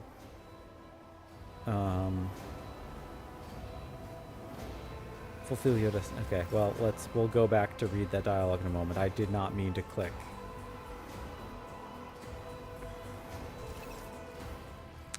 Skill tests. One of the available dialogue options requires making a skill test. Unlike passive tests, these are made automatically. In this case, you can decide whether or not to select an option, the consequences of which will depend on the results of the associated test. Success and failure often affect how the dialogue develops. Depending on the context, you might change the course of the conversation, alter the character's attitude, or perform an action whose consequences will only become apparent later. Hover your cursor over the dialogue option that requires the skill test, and you will see a tooltip detailing your chances of success. The number of after the skill's name indicates the difficulty of the test. Once your character starts...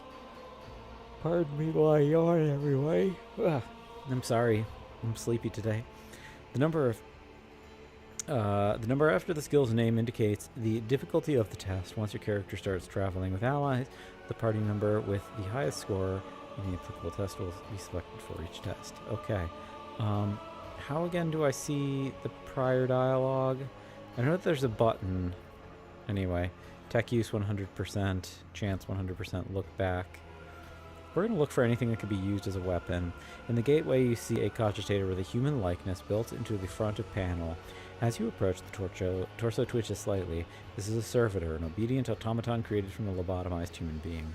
The Sentinel turns its head to you, one of its eye sockets lighting up with 2 ember-like irises. We look for anything that could be used as a weapon.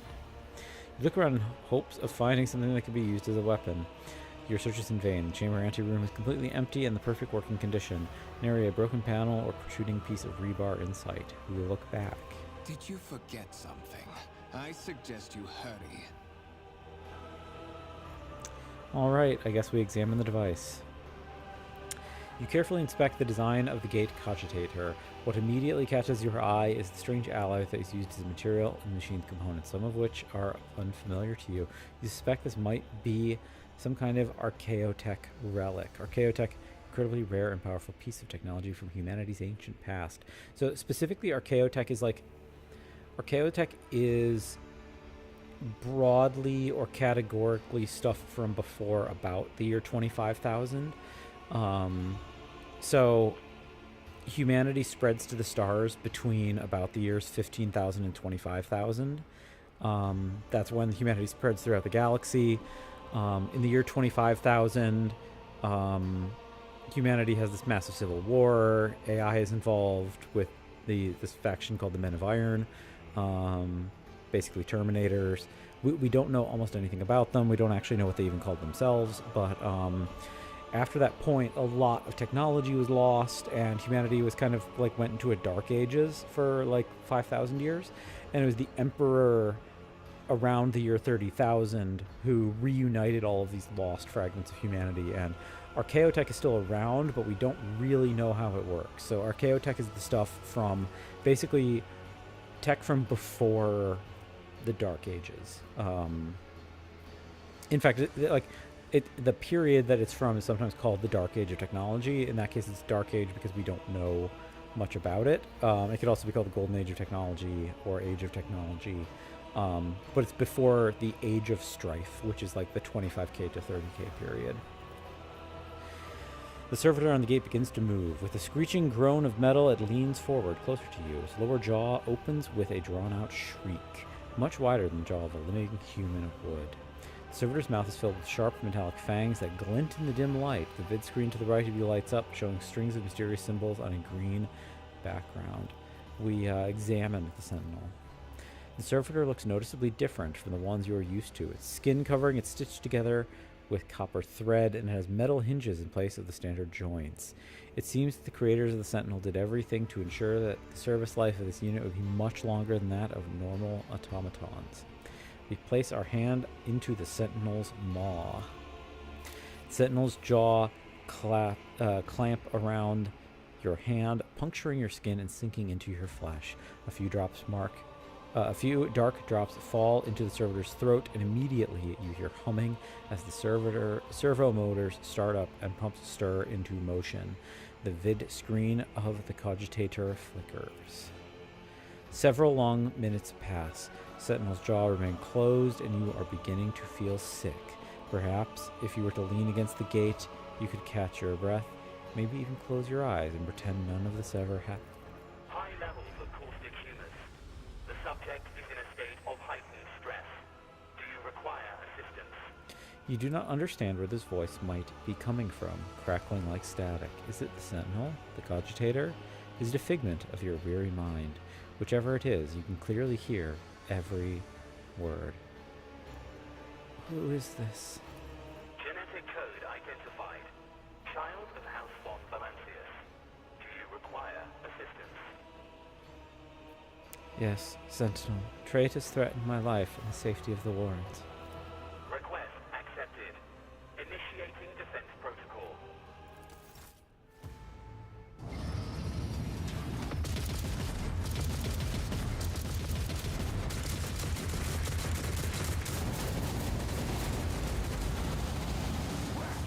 There is still another way.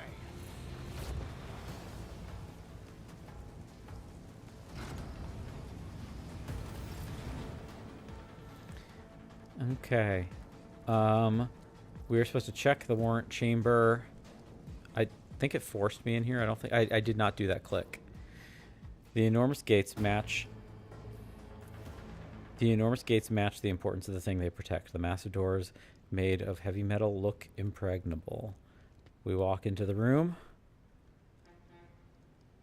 Is it doing a cutscene? My keyboard's not reacting to me. One sec.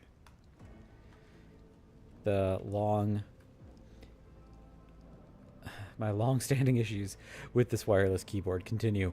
Coincidentally, the beep beep beep that we got from my door earlier is actually the delivery of a USB hub. So I'm going to be returning to a wired keyboard for streaming because I'm so tired of my wireless keyboard having issues. So anyway, like right now I'm hitting W and S, which should be moving the camera back and forward. It's doing nothing. There we go. Sometimes it works, sometimes it doesn't. I don't know why. We go up and we look at the warrant of trade, which is apparently a wall-sized contract. Let it be known that by my will and by the true words of this document I appoint this person to be the bearer of a warrant of trade and bestow upon them their dynasty the great mission, to be the paragon of humanity unbroken by adversity, to walk bravely first into darkness, to unite and reclaim what was lost, to triumph over nightmares untold, to hold bodily reins of fate, to walk steadily the road of thorns through pain or progress. I might have missed the last word of that. I apologize. Escort the child of the house to safety. Oh, it's a Vox skull. So it's you who are talking. So Vox skulls are or servo skulls. So servo skulls are, yeah, it's what it sounds like. It's a real human skull that has a little bit of computer stuff in it, and it can float and fly around. Sometimes they're equipped with other tools. They can be equipped with weapons. They can be equipped with diagnostic tools, with sensory tools, like they could record stuff with cameras, whatever. When I talked about the idea that it's like an honor to be turned into a servitor in some cultures, that's variable from place to place. Being turned into a servo skull is more explicitly an honor. It's basically like, think like saint relics. What madness is happening here? Who are you? Who addresses me? Temporary obnubilation following acute stress. Mobile unit of the Warrant Sentinel standing by. Are you the Warrant Sentinel? Mobile unit of the Warrant Sentinel designed as a personal escort of the child of the house and a means of communicating with the rogue trader's subjects. Mobile unit standing by. I need a weapon. I'm utterly defenseless. Distance from the current location to the nearest arsenal. Initiating situational calculations. The servo skull goes silent, its relays clicking. Second after second passes, and you realize the servo skull will not answer you. I need to contact someone, preferably Theodora. Voxcast frequencies disrupted. Initiating setup. Faster! Restore communication with the navigator's sanctum. I'm trying to contact the bridge. If anyone can handle this frequency, regroup all available forces and head to the upper decks at once. I repeat, regroup all available forces and head... Communication protocols breached. Signal latency assessment unavailable. Unable to establish two-way connection. Lead me away from here. Middle and upper decks. Assuming the probability of safe placement in areas of concentration of armed units. Calculating. To prevent unauthorized units from breaching the warrant chamber, preemptive sealing must be initiated. The mobile unit will start executing the received order immediately after the safety of the warrant is secured. As the game story unfolds, you will see notifications at the top of the screen indicating the status of the current objective has been updated and that new information has been added to your journal. You can open the journal by pressing J or clicking left mouse button. Notification at the top of the screen. Journal entries. Journal entries can help you keep track of current events and guide your character on their journey. Quest tab tracks the progress of the main story. Here, you can find information about any quests you have accepted and the current status. Use the journal to help yourself understand where to go on the next steps of your adventure. Rumors and contract sections also contain important information. You will learn more about them later.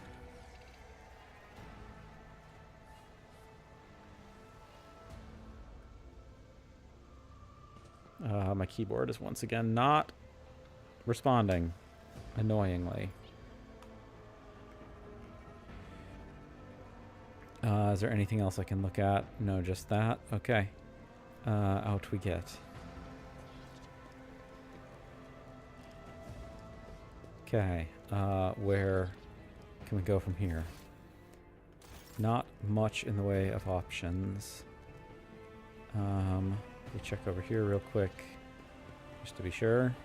I can't go over there. No? Okay. We check over here. Is there nothing? Keyboard, please. I just want to rotate the camera. This isn't like complicated first-person shooter movement. Nothing over here either.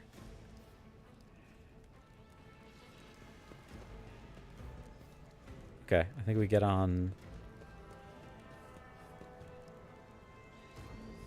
Is that a door? Or do I need to go back in? Okay, we go... Warrant chamber. No one must reach the warrant. We'll lock the chamber. Okay. Let's double check inside the warrant chamber. We might need to... Oh, seal the warrant chamber. Let's just double check on it to see...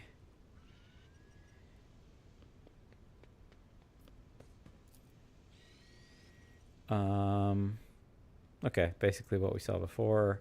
Rise to the top, or get left in the dust. Come out, Servo Skull. Okay, seal the warrant chamber. We get the two-headed eagle. That's the symbol of the Imperium. It's the Emperor's seal. One eagle has an eye. One head has an eye. One does not. Run, fools, or fall. And the idea is it's learning from the past to see the future, or something like that.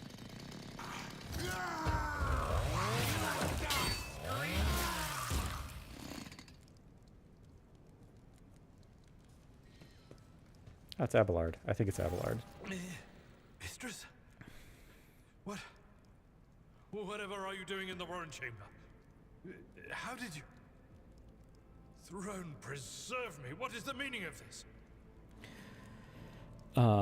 Yeah, throne preserve me. Throne is the common expletive in a sense, referring to the golden throne that I mentioned, the thing that the Emperor is sort of kept in stasis in. Anyway, so they'll say, like, they'll use throne in place of, you know, instead of saying, like, good God, they'll say, holy throne, you know, that kind of thing. Anyway, Conrad Voigtfear is a traitor. When we parted ways at the officer's deck, he stunned me somehow and brought me here. What? He's clearly serving the unholy gods of the warp. Serving the gods of the warp? Kunrad is a heretic. Oh, Voigtfear, you void rat. Madness. And this mutiny is likewise his doing, no doubt. Weird jump in logic that I think that he's serving the Chaos Gods just because he's trying to steal a warrant, but we'll zoom past that. I didn't have any dialogue choices to the contrary. Voigtfear openly admitted that he is the mastermind behind the mutiny. Saints' blood! And it is small wonder that the heretics are so well organized. I thought his order to seal the passages between decks was his attempt to stop the attackers from spreading to other levels. But now I see the real reason. It was to stop the enforcers from intervening. At least you are alive, and now safe, mistress. Alas, I doubt we can afford to look for a compartment to sit out this disaster. You're in a bad way. I can treat your wounds. I have a Medicaid kit with me. And for the love of the throne, now is not a good time to be walking around the decks without means of self-defense. Here. So we get the stub revolver back. We get a just a regular sword, armored body glove, just armor, medikit, healing. Okay, and dialogue. While fighting, your character can lose some of their wounds. Your character has suffered an injury after being attacked by Conrad. This happens when a character receives damage that exceeds 50% of their maximum wounds in one round. The exact percentage of wounds a character must lose for this to happen may vary depending on the difficulty of the game you choose. Injuries reduce the character's resolve. When a character initially suffers an injury, it is considered fresh injury during the first 3 rounds. Once 3 rounds have passed, a fresh injury becomes an old injury. A fresh injury can be healed using a medikit without passing any skill test. Old injuries can be healed with a medikit, but they require a character administering the treatment to pass a Medicaid skill test to succeed. Use medikits to restore wounds and heal injuries. Note that when a character loses all their wounds, they fall unconscious. Once, was that the bottom of that? Yes, okay.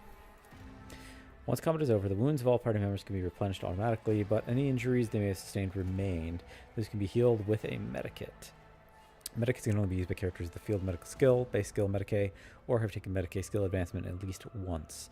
Whenever a character uses a medikit in battle, the Medicaid skill test determines the number of wounds that are restored as a result. Abelard can heal your character's injury. Click left mouse button on Abelard's portrait. Select that medikit on the panel, bottom left screen, then use it on your character. Abelard needs to be standing right next to your character to administer the treatment. You've got new items. All items can be added to your inventory with I, or bag icon. On the inventory screen, weapons and armors can be equipped by interacting in other ways. Medikits can be used to repeal inventory. To equip new weapons or armors, open your inventory. Click parameters, yes. Switch between party members using arrows at the top of the inventory screen or clicking character portrait. Item descriptions contain comparisons with any corresponding items. I'm about to sneeze. Pardon me, everyone. With any corresponding items already equipped by the character. Okay, so this can be put into that. This can be put here, I presume. So we're offhanding a sword. I guess the question is, are we offhand? No, okay, that's how we do it. So this is loadout 1. It's not left hand, right hand. It's left hand, right hand, loadout 1, loadout 2. Body glove. Body glove gives us 15% armor. We do get a dodge penalty. It's something though. And then medikit we will not do because I want to go to Abelard. Abelard? How do I...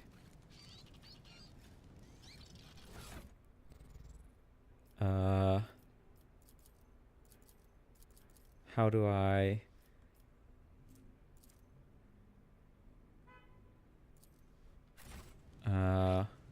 Miscalculations of a... Look no further. There we go. Inventory. Close. Do I drag it to... Whatever you wish. Can I drag it to her? No, I click once. Then I click her. Let me help. I'll make sure. That is a noticeable improvement. Now you're prepared for the trials ahead. The lower decks are teeming with heretics, instigating the rabble to revolt. But that is the least of our problems. The ship's enforcers are rounding up the scoundrels and suppressing the resistance. The situation on the middle decks is much worse. All those strike teams have already been dispatched there. All communication with the bridge and the engineering bay was lost. So, apart from scattered voxcasts, we have no information to go on. But that is not the worst of it all. All these jolts and shaking are most alarming. These are signs that the navigator and the master helmsman are having difficulty translating the ship out of the warp and into real space. I fear that they may have already lost control. We must reach the navigator's sanctum and get a handle on the situation. If we can manage that, some aboard this vessel may yet survive. What exactly has gone wrong with this translation? I am no helmsman, or God Emperor preserve me navigator. However, I've spent my entire life aboard void ships equipped with warp drives, and I know that portents such as these do not bode well. It could be that the Gellerfield has faltered. Perhaps the navigator was struck down by warp corruption and is fighting for the last shreds of his humanity as we speak. If we get thrown off course, we will be forever lost in the warp. Naturally, we would likely not have long to live in that scenario. But I will not resign myself to such an outcome just yet. What can we expect to find in the Navigator's Sanctum? During warp transit, the Sanctum is closed to all who are not involved in traversing the Empyrean. And for good reason. For the Navigator to open their third eye and perceive the way, the Sanctum must be bathed in the energies of the Immaterium. Only a Navigator can withstand such an ordeal. For the rest of us, any contact with the warp is fraught with perils such as loss of sanity, spontaneous mutations, and death. Yeah, so encountering warp energy, like if the Gellerfield fails, it's not just that you'll get possessed by demons, or the demons will show up. But like mutations are like a really common thing. Loss of sanity is a really common thing. You won't necessarily be killed by warp energy unto itself, but like in this case, he's referencing that in the navigator chamber because it's like an old thing recurrently known in the warp that if you see the navigator's third eye open, it will instantly kill you.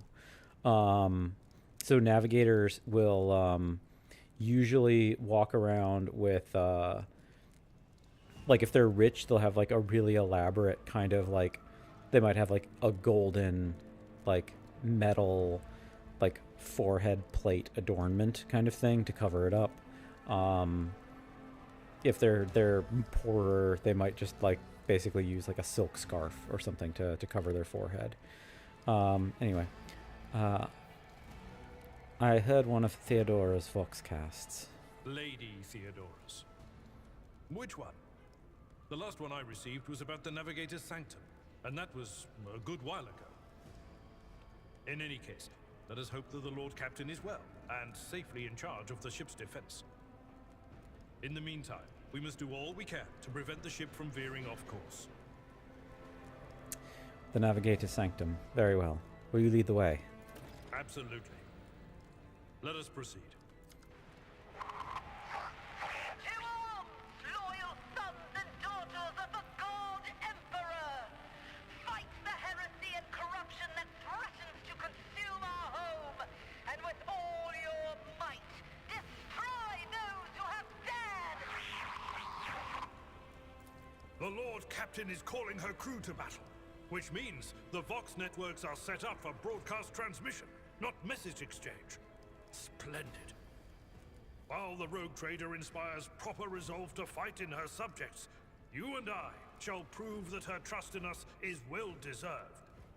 Onward. Nope. More guys. That's bad.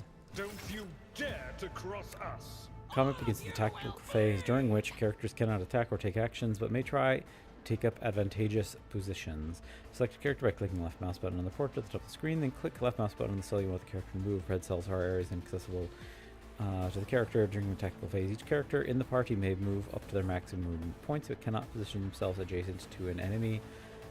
Press space to start the battle. So, Abelard, I do think wants to get pretty close. I want him to be like point person. And then me, we'll get closer, but not as close. Death to the weak.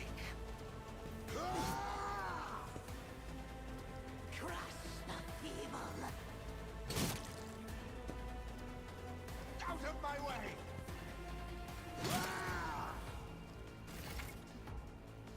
Combat abilities characters differ depending on their archetype. Available abilities are located at the bottom right of the screen. To read full description of the ability, hover your cursor and click the right mouse button. Click left mouse button on the ability to use the ability before the ability is used. You will get to review its estimated outcome by hovering over the cursor of the character of the area of your choosing. You'll see the ability's area of effect. Each character in this area will have a number displayed over them, denoting the probability of being successfully affected. If the ability's effect is guaranteed to work, the ability's icon is displayed instead of the number. When you are ready to use the ability, click the left mouse button again to confirm your choice. During your adventures, your characters will gain new abilities and talents as their power grows. You can use the full list of abilities, view the whole list of abilities and talents of the Features tab. Character menu, press C. Be careful, companions can get hurt by your burst attacks or area attacks. To avoid friendly fire, keep an eye on the trajectory and shot and the area effect of bursts. Understood. So we are going to start with we're gonna make him our guy. I'll see to it personally. And then, so we now have some extra abilities. We have Pistol Burst. We also have a Cleave ability to hit multiple people at once, presumably, as well as a Strike ability. Let's get in there and try a Cleave. Why not? Let's see what happens. How strong are these guys? Can't actually see their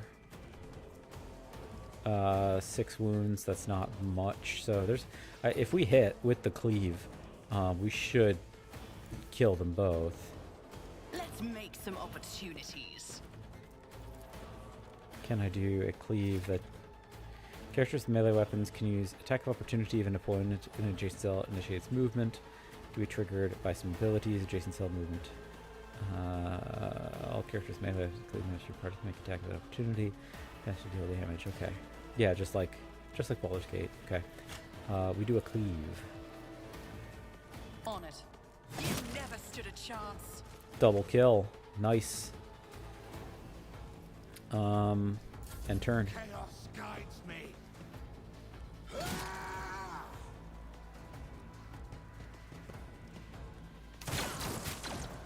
Oh, he hit his own guys trying to shoot me. Your new companion is a warrior. Abelard specializes in melee combat and drawing the enemy attacks. Charge is a unique warrior ability that works only when they're using a melee weapon. Is not considered an attack action. Use charge to close the distance between you and your enemy to deal damage. Click the left mouse button on the ability and yeah. Charge. Note that charge is used 2 or more cells away from their target. Characters used in melee weapon. Melee attacks require the ability to be adjacent to the enemy. Yeah, all pretty straightforward. Can I charge him is the question.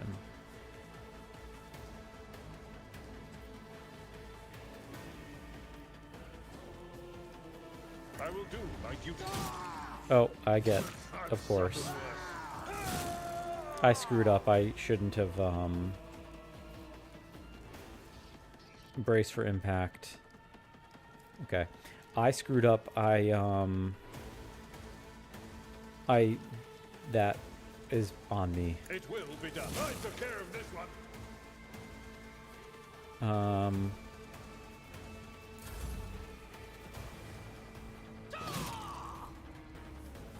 I serve the ruinous powers. Yeah, so I foolishly I sort of foolishly charged, and I didn't think about how that would do initiate opportunity attacks. That's on me. Who, if not another enemy down? All right. What is this again? Officer to fully push themselves.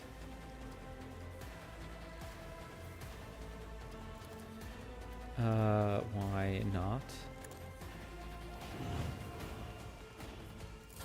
Death to non-believers. Pain and duty go hand in hand. Okay, let's just do a regular strike. Indeed. Reduced to dust. Can I not move after I've attacked? Evidently, I missed that. Can I do this? It will be done. Yes, I can. So charge is a way to cheat.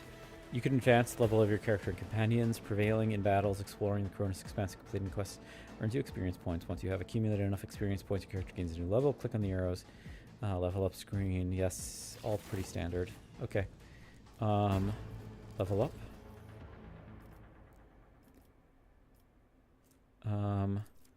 1 rank available. We can choose a skill.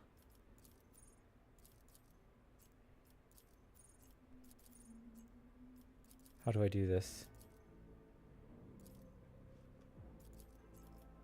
1 rank available.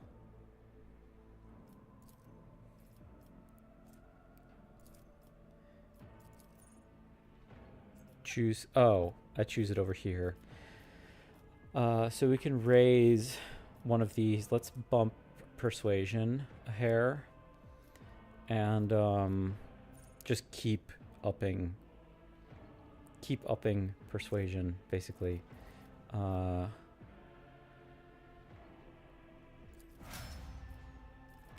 we're level 2. And then Abelard. 1 rank available. Athletics, carouse, coercion, demolition, medicay. We'll do athletics for now, because he's our swordsman. No, close is what I meant to do. Keyboard, please stop malfunctioning. We hold tab. I don't think that there's much else to do except to move forward. Navigator Sanctum, on our way. So we can go to the Navigator Sanctum. Here's a map of the Void Ship. It consists of several parts between which you can travel. Some parts are not yet available, but over time your character will be able to access them. Click that mouse button on the active part of the Void Ship to move there. Okay? We go to the Navigator Sanctum.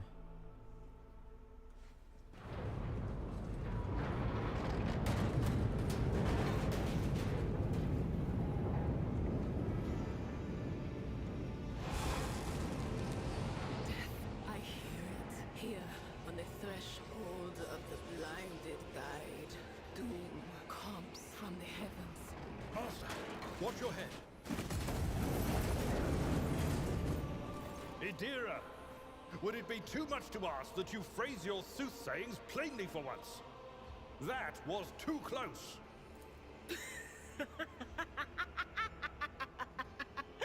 Sorry, old man. The voices are so loud I can't even hear myself. They shriek, they sing, they... Oh, Abala, how they sing. This is Idira Tlas, personal psyker and diviner of Her Ladyship Theodora von Valancius. Idira? I'm not drunk, old man. I'm suffering the effects of the warp that is seeping through these walls. I see the ship's fate. To die in the waves of the immaterium, fall under the burning rays of the final dawn. And in the roaring blaze, I see a figure standing. Who is it? I have no answer. A diviner, are you? The voices from beyond the threshold whisper to me. Sometimes their murmurs are clear, they grant insight. Sometimes they drive me mad. But I am patient. I know how to listen and discern.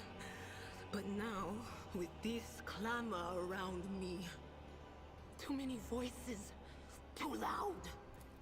And you are von Valancius, one of Lady Theodora's heirs. Well then, we finally meet. Officers frequency. To all who can hear me, those with a weapon in their hands are to gather on the officers' deck at once. I repeat, gather on the officers' deck at once and prepare to launch a counterattack. That's Ethelthrat. Oh, Emperor's Providence. The other heir lives as well. Quickly, we must head to... Not so fast, old man. If we drown in the warp, Lady Theodora's heirs won't be any good to us. If Ethelthrat's like me and hasn't yet surrendered his mind or body to the mercy of the warp, then he can still hold on a little longer without us. Blast it. You're right.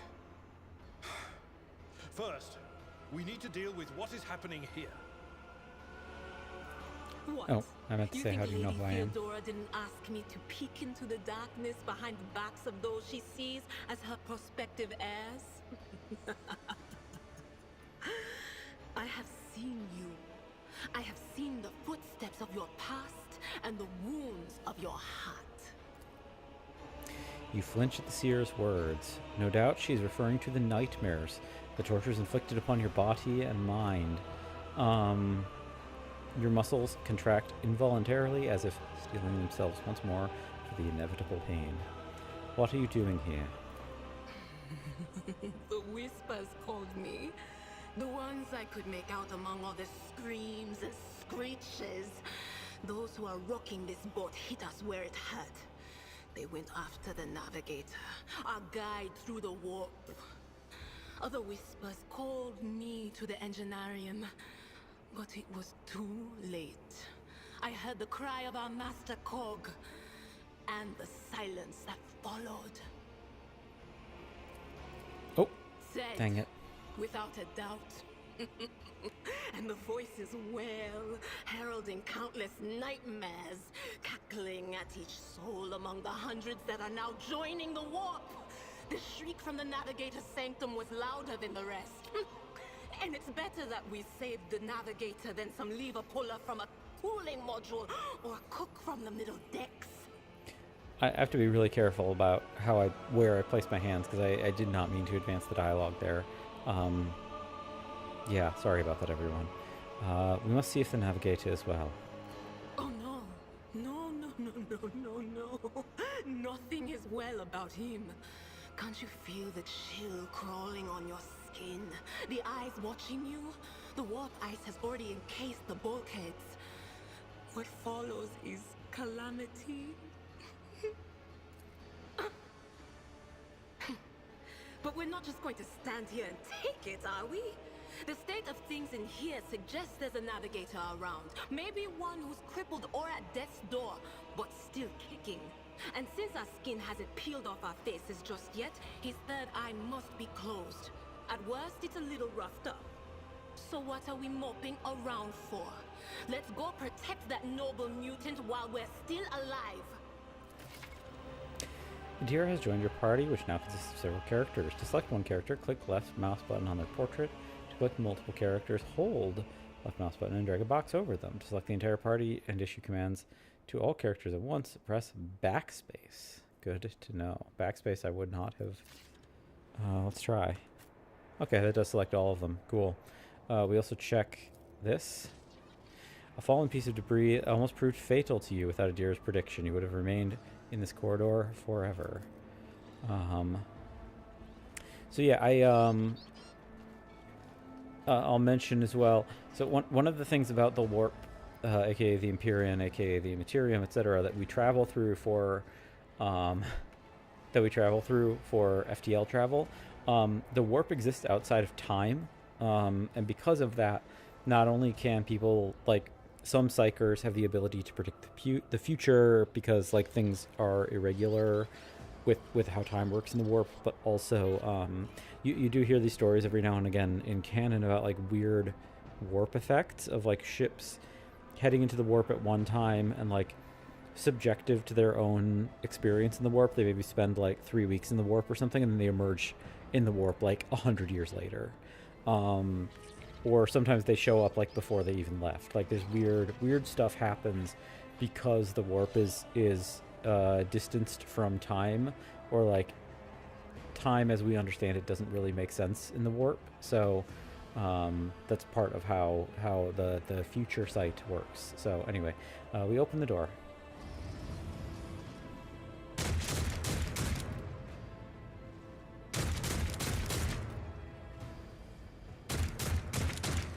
Draw strength from your unwavering faith and find courage and fulfill your duty. For showing, I didn't see what the rest of them said, but we go in. Beware the eye of the witch. Surrender to the dark powers. We start with moving Yosefka there, and then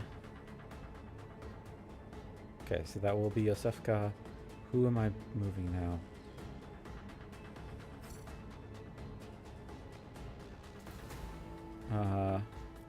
I have to click. Yeah. Abelard. You're a swordsman, so we're going to move you up as far as we can. And then Adira. Adira's really cool, by the way. I didn't know her character at all. Like, she's completely new to me. I knew Abelard from some memes. I didn't know anything about Adira, but having the Caribbean accent is, like, really fabulous. It's, like, a really nice variation upon, like, the typical thing of just British accents being used. I mean, like, 40K is a, like, British franchise, but, like, it's nice to bring in some other voices. Here we go. Ow. Ow. Chaos guides me. My ears are ringing.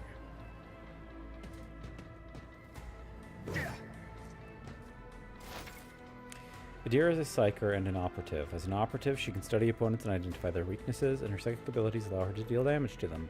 Analyze enemies as an operative ability, which exploits the applies the exploit effect. Exploit is more damage.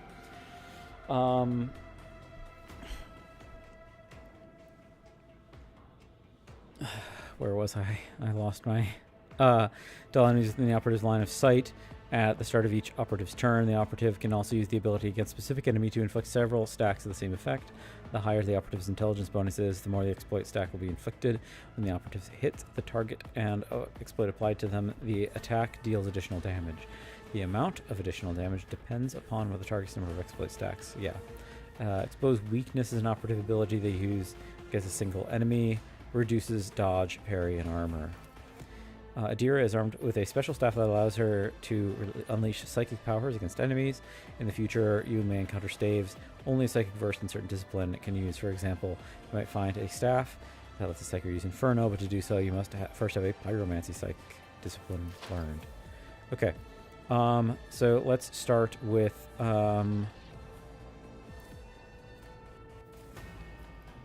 so I can do analyze enemies. Let's analyze the brawler, I guess. Okay. We do a forewarning. We give that to Abelard. And then we do a little lightning arc. Cheeky little lightning arc onto the sharpshooter. Oh. I accidentally hit Abelard. I am sorry. I did not think that would do chain lightning. That's on me for not reading chains up to 4 targets. Yeah, okay. No, that's on me. I screwed up. Sorry. Sorry, Abelard.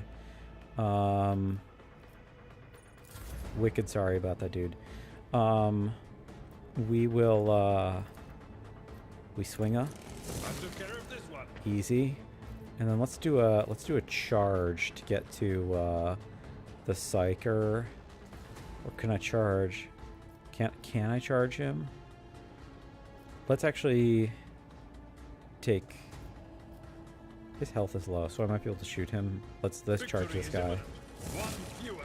Cool. End turn.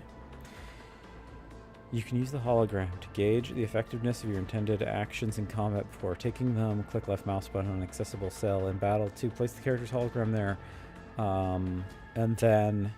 Okay, so basically we can test things before we actually commit to locations. So we can do this, for example, then aim shoot from there. It's a 51% from that location.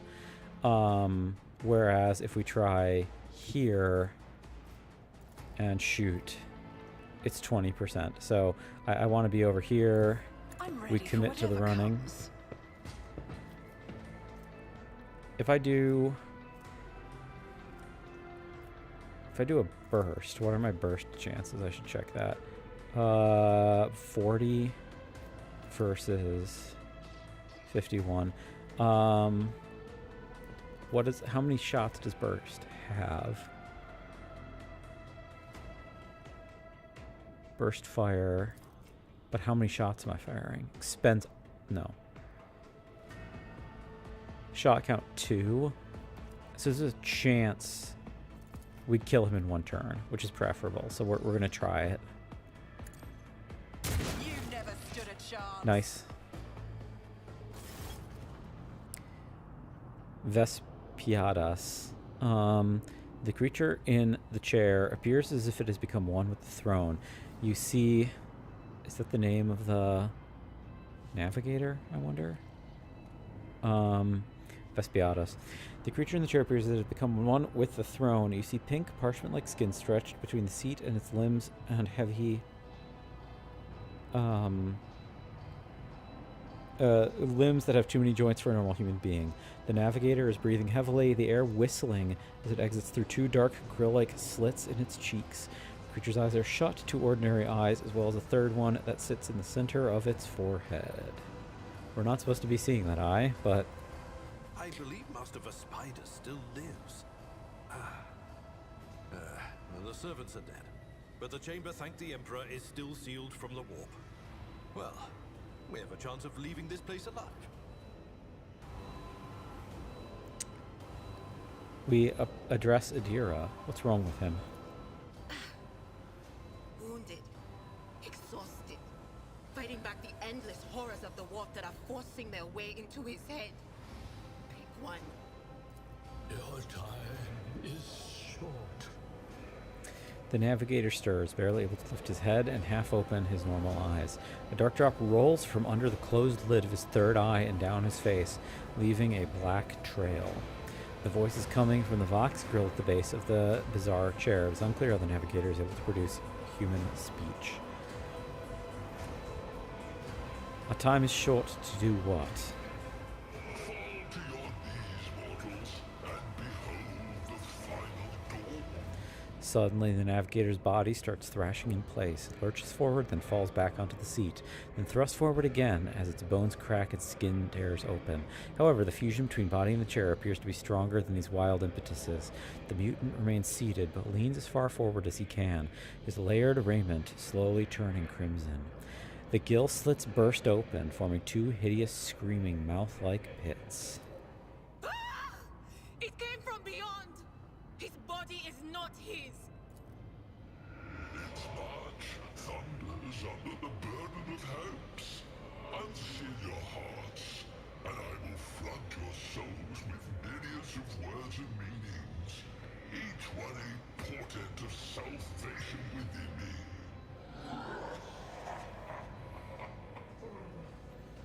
The navigator continues to convulse violently in his seat, shrieking and cackling, but his fit stops abruptly. His face is drenched in black and crimson. The dark ooze from under his third eyelid has turned from a trickle to a stream mixed with the blood coming from his nose, and there's purplish swelling around his eye. Run. Flee from this place while I still have the strength. I can contain the intrusion, but not for long. We must begin the translation. Leave the warp. But it can't be done without the Master Helmsman's help. I want to help you. Tell me how. Run. The sanctum will be sealed. I will hold it off. Hold on. And wait for the signal from the Master Helmsman. Then I will commence the translation. So, run. Run. I cannot bear to see his agony any longer. I'd rather put an end to it. You can't! It's only thanks to Master Spiders that we're still alive! If he falls, this whole ship is doomed! Let him do his duty. You know it's the last thing he'll ever do. If he lasts that long. We turn to Abelard. The navigator is still alive, but barely so. What do we do now? The ship can only begin the translation with the assistance of the Master Helmsman, if he is still alive. It is worth a try. We must get to the bridge, but we will need support. Our only option is to fight our way to the officer's deck and join forces with Edelthrad and his people. I believe we will also find Lady Theodora there. She must have heard the call to arms that the servo skull relayed to us earlier.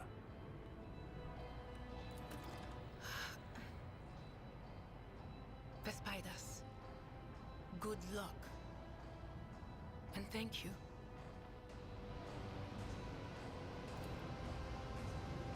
The navigator does not give her a response. Black tears mixed with blood are streaming from under the closed eyelids, and the Vox at the base of his chair is bellowing out static, interspersed with distant echoes of otherworldly laughter. So we can investigate. The navigator appears dead, only a slight movement of his chest and the twitching violets let you know that he is still clinging on to life. And I don't think that there's anything. I guess we can investigate this. The navigator's sanctum is the private haven, the ship's guide through the warp, and a death trap for anyone left inside. It's cool that we get to see, I guess, support stations, like observation decks. On the side, it's almost choir-like.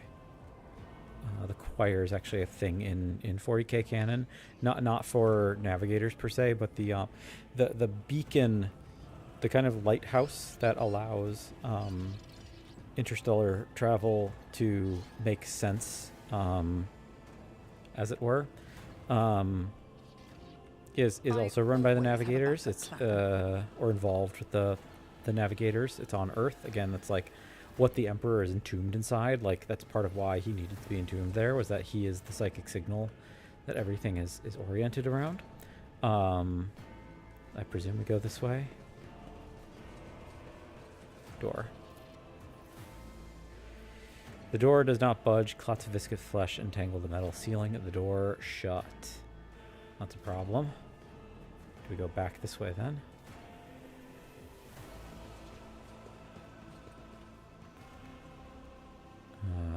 Yes.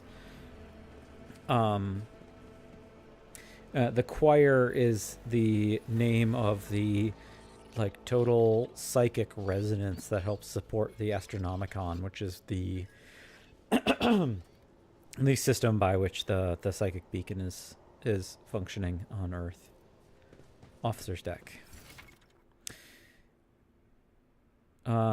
Defeated enemies have no further need of their former belongings, but you can discover valuable trophies among them. Pardon me, everyone. Click left mouse button to defeat on a defeated enemy. See what is left of them. Trophies on the right side of the trophy window go in your inventory. Items that can be used or equipped by your characters. Trophies on the left are packed as cargo and sent to your ship, which can be later used to trade with various factions. You can move trophies from one side of the window to another by dragging them over using your left mouse button. Okay.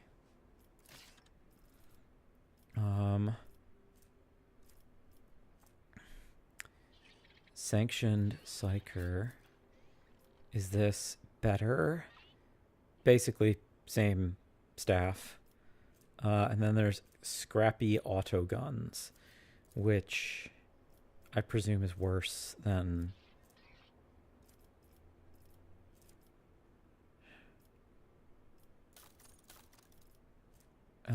yeah, I guess we can just take all this into inventory. Why not?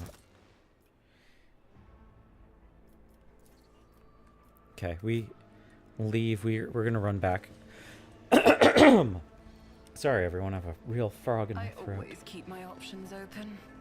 Let's check these bodies for stuff. Collect all. In combat, characters may need to use different kinds of weapons, which can be prepared in advance in your inventory. Prepare different weapon sets. Okay, yeah, this is the loadout 1, loadout 2 concept we previously discussed. I think that's it. I guess we looted everything. Before we go, we will check. So the inventory, we do have 2 Scrappy Auto Guns, which is worse than my revolver, so I won't use it. The axe is also worse than my revolver, so I also won't use it. Abelard, I don't really want him. This is better armor penetration. It is less damage. I want to put a gun in his second hand just for the sake of it. Can I... Okay, I can dual wield also, so that's not the worst thing to do. And for her, she has a las gun, which is just better, or las pistol, I should say. Which by and large is going to be better than, yeah. Can I dual wield? No, I can't dual wield staves. Staves, I guess.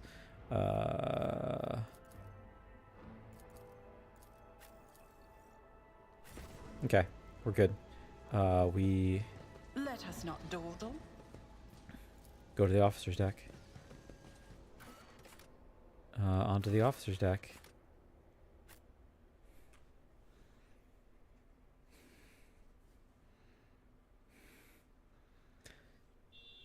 This tutorial's taking a little longer than I expected, and I was hoping to get this all done in one session. We'll see what happens in like the next couple of rooms, but I'm probably gonna have to stop in the next 30 minutes or so. So we'll see where we're at.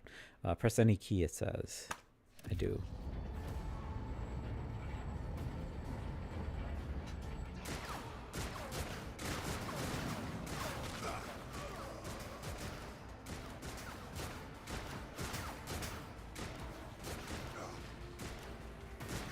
Your ship fate's as good as ours. It's all over for you.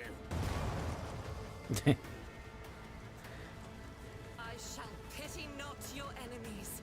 I shall heed not their pleas. Somebody shoot this. Shall betray not your tenets, nor stray one step from them. Take not your gaze from me. Leave me not without your grace.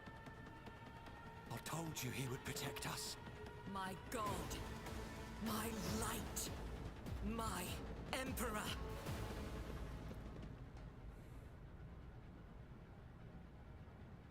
Cool. Argenta, the white-haired warrior, turns a face to you, her dark eyes blazing. The weapon quivers in her hands, and for a brief moment it seems she is not going to stop and will instead continue eliminating every target she sees, starting with you.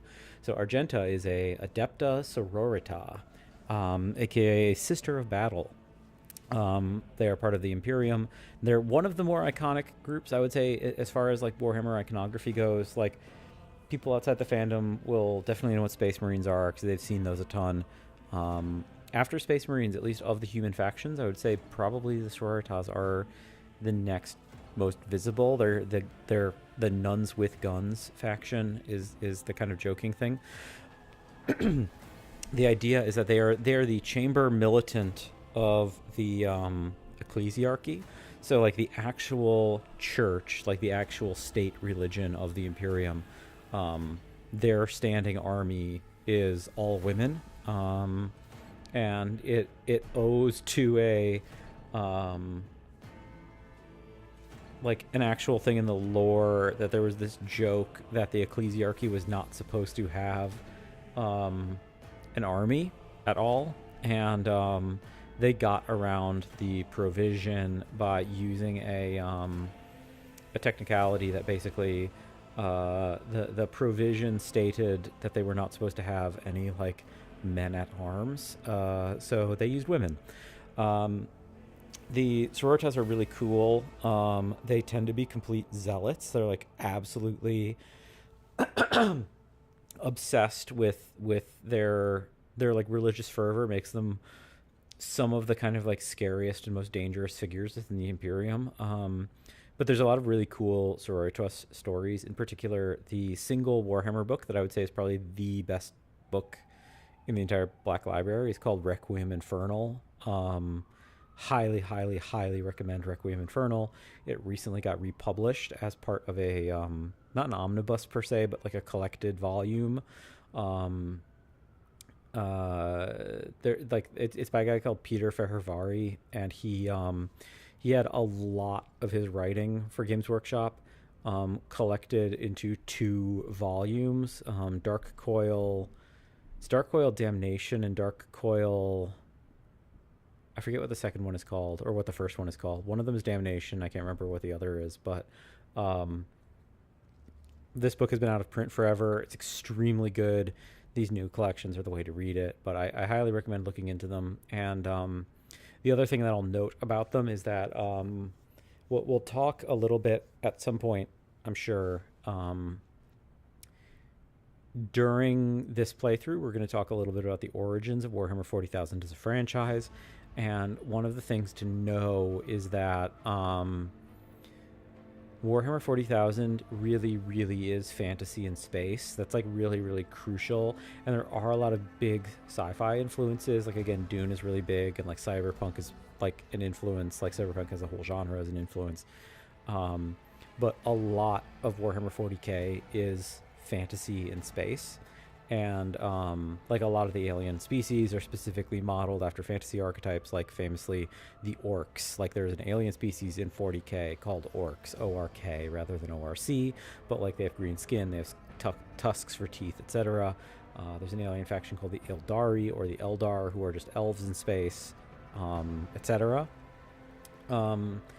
Besides like the fantasy racial archetypes, you do also get factions in this that I think are very much rooted in kind of traditional fantasy archetypes around classes as well.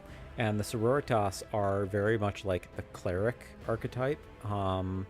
Like they do not have psychics. Like, they believe psychic powers are witchcraft, but they do essentially have psychics in that, like, their psychics are, they call them living saints, and they get their powers from faith. Like, they're not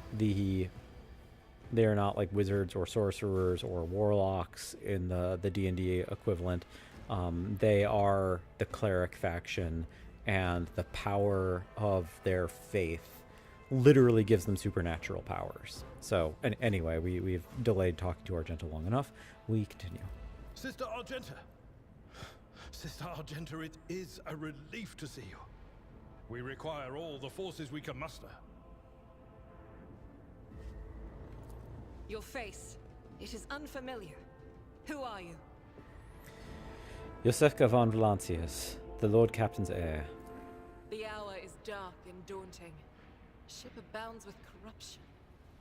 The faces of friends are twisted by sneers of heresy. The eyes of comrades ignite with the archenemy's hunger. I will do what I must to halt the advance of the dark forces.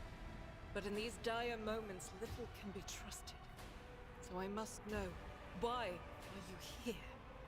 So the arch enemy, a malign metaphysical force composed of psychic energy that exists in an alternate dimension known as the warp. So yeah, I mentioned the idea that demons exist in the warp, and this idea that like there's like emergent intelligences in the kind of like psychic and emotional field of the warp itself. The arch enemy generally is referring to not just demons as a whole, but specifically that there are 4 mega demons who are largely in control of large amounts of the warp. They're called the Chaos Gods. We'll get into them at some point, but the arch enemy is often referring to like the collective forces of chaos undivided, the 4 Chaos Gods. Sister, I beg of you. Now is not the time for interrogations. The ship is under attack by heretics. We've been betrayed by our esteemed Master of Whispers. Edelthrad the Heir is waiting for our aid, and Lord Captain Theodora is expecting a report on our success. We are here to deal with the situation, so I suggest we all do just that. I'm no traitor, sister. You can be sure of that. If you speak truthfully, the Emperor will not forsake you. If you are lying, you will not escape his retribution. I cannot wait to rain righteous fire down upon each and every heretic. We got a lore check. What is a warrior of the Adeptus Sororitas doing above a rogue trader's ship? Your orders serve the ecclesiarchy, do they not? Sister Argenta is a guest of the Lord Captain. And that story deserves its own time and conversation. Under more appropriate circumstances. Enough idle chatter. I am where I must be, and that will suffice. Who are these people with you? Overseer of Middle Deck AL-84, my lady. We were rounding up everyone we could find in the attack compartments, but we ran into an ambush. Just about every enforcer fell. These are the survivors. What is happening on the officer's deck? Massacre, my lady. And heretics are not just killing the crew. Some kind of blight is sweeping through the decks, filling the air. I saw people going mad the moment they breathed it in, screaming about seeing their dead comrades, tearing out their eyes. I implore you, my lady, be on your guard. We must get to the main hall of the deck. Through this door. I shall join you, for it is my duty to the God Emperor to destroy this heresy. We will follow. For now, we will hold off any heretics who might try to crawl in through the cracks to join the main assault. And we'll take a look at the generators while we're at it. Those villains made a mess of the cables. Oh, I wish we had a Tectomat with us. But we'll see what we can do without one. Good to hear it. Sister? Ready. May Terra's light illuminate our path through fire and darkness. Alright, the crew need more powerful weapons from the coming battle. Perhaps something suitable can be found in the officer's deck. Map. Loot. Let's see. Doors closed with the lock looks attack can probably be opened with the right tool. There's loot, allegedly. Keep your wits about you.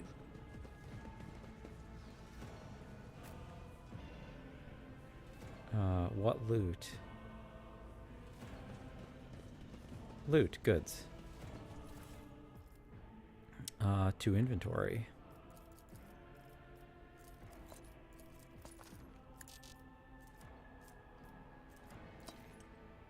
Why is it unsupported? Unsupported? Unsupported? Okay. Collect all.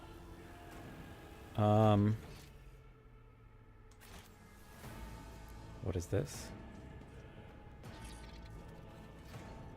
The door will not be moved an inch close. Okay. What else can we inspect? There's nothing else in the hallway. Oh, there's loot at the center as well, apparently. Rise to the top, or get left in the dust. Goods. Okay, so we can take all of this. That's good. So, just general supplies. A well-maintained stubber. You've received new, more efficient weapon for your character. To upgrade your equipment, open the inventory. You can either hold and drag or double-click. Okay, easy enough. Inventory. We want this. Yeah, it is just better altogether. Not that much. It's like one better. This is the one that's worse. Yes, it has one more maximum damage. I'm not in. I'm already a little bit worried about the implications that like we're only going to have these kind of like minor things. Come on, keyboard, wake up.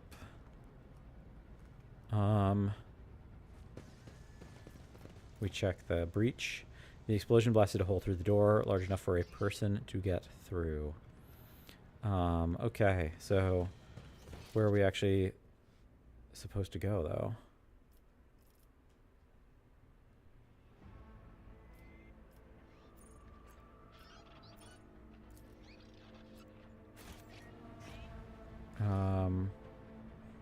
Open door?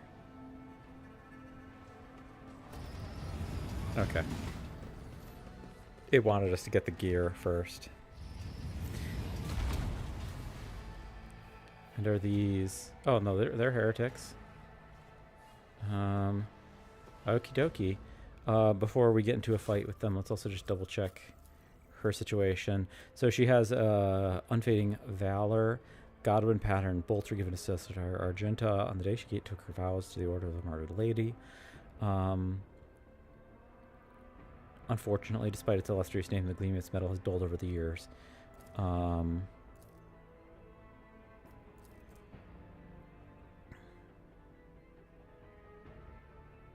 Dulled over the years after travel and encounters with horrors untold, sacred prayers engraved in the barrel have worn smooth in places. With every shot it fires, another spark goes out of the halo of sanctity that surrounded this noble weapon.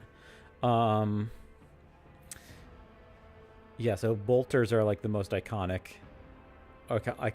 gun of the franchise, of course, because it's what Space Marines use. But Sisters of Battle also have their own version of bolters that are sanctified to turn them into holy weapons in some capacity or another. And bolters, it should be noted, aren't machine guns. They're actually like they're ostensibly grenade launchers. They look and appear to fire like an assault rifle, but every individual bullet actually has an explosive load. So on impact, they basically penetrate. They go a little bit past whatever the first threshold is, and then they like explode with the force of like a small grenade. So yeah, if you get shot in the chest with a bolter, you're done for. Like you're you could survive a bullet shot. Like if you get shot with a bolter, you're basically getting shot with an explosive arrow. Forward we go. Okay. We start with Argenta.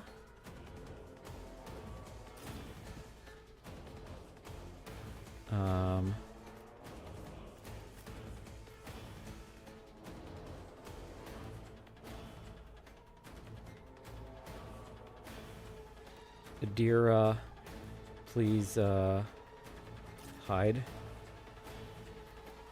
Abelard, once more, we're going to have you charge as far forward as you can. And then me. Can I switch between? No, I can't switch between characters with F keys. That's okay. I'm going to be here. And then we start battle. Argenta's abilities. Argenta is a warrior of the Adeptus Sororitas and a soldier. She's an expert with burst ranged weapons, a weapon that deals damage in an area. Another of Argenta's strengths is her mobility in combat. Run and gun is a unique soldier ability. Using it grants the soldier extra movement points that reduce the cost of their next attack by -1 action point. It means basically we can attack twice in one turn, only if we move. Run and gun allows the soldier to perform an additional attack with a ranged weapon, which is a handy tool if you want to make more than one attack on their turn. Revel and Slaughter is a soldier ability that can be used once for each 3 enemies the soldier kills in a single battle. Each activation of this ability increases the soldier's ballistic skill, critical hit chance, and critical damage. The effect stacks. Cool. She's basically our barbarian. She's like a gun barbarian. Like, she gets like rage, makes her more powerful. Certain types of weapon. I mean, that makes sense for an Adeptus Sororitas, to be totally honest. Like, she is, despite being a cleric, also a barbarian. Certain types of weapon allow you to make burst attacks. When performing a melee burst attack, character makes several strikes against a single target. First strike hits the target. All subsequent strikes automatically hit. If the first strike is dodged or parried, all subsequent strikes are dodged. Performing a ranged burst attack, character fires several successful shots, different trajectories. Most of these shots are concentrated in the center of the selected attack cone. Therefore, the more enemies in the center of the area, the more of them will be damaged. The attack is successful. All shots fired after the first one are less accurate and have a higher chance of deviating from the central line. Burst shots are particularly effective against clusters of enemies. Be careful, burst shots can also hit allies. Unsurprising. So, Argenta, you get to go first. So I could do a run and gun.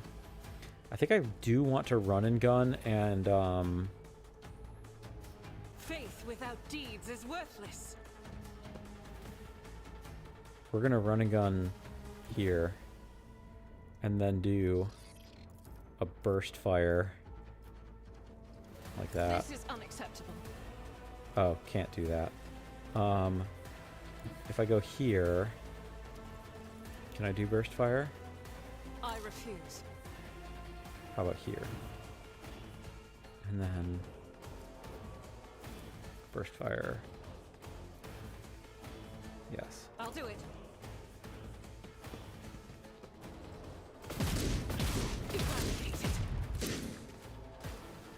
Almost got. I got 2. Almost got 3. Dang. You're 65%. You're 42%. Let's see if we can get 3. As the Emperor commands, strike Yeah. is a prayer. And my other ability is Furious Recital. Gains 20 momentum. I don't know what momentum is. Sticks then Zeal. Heroic Acts and Desperate Measures. Okay, so that builds ult, basically. I also get Zeal. Just that just is what bonus gives me a sororita bonuses. Okay. Adira. I don't want to accidentally lightning my team again. Let's do a Psychic Scream and get the person who's furthest away. Be gone. 1 shot, 1 kill. Nice. Oh, more of them. That's bad.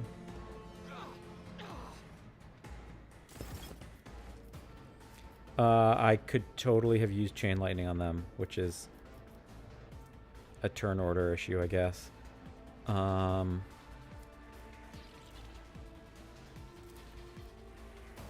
I use this on these? Assailant, Cutthroat, Cutthroat. We'll just On it. analyze those just because we can. And forewarning, we might as well use on Abelard. I'm sort of role-playing that I'm sure the Sister of Battle would not want psychic powers used on them.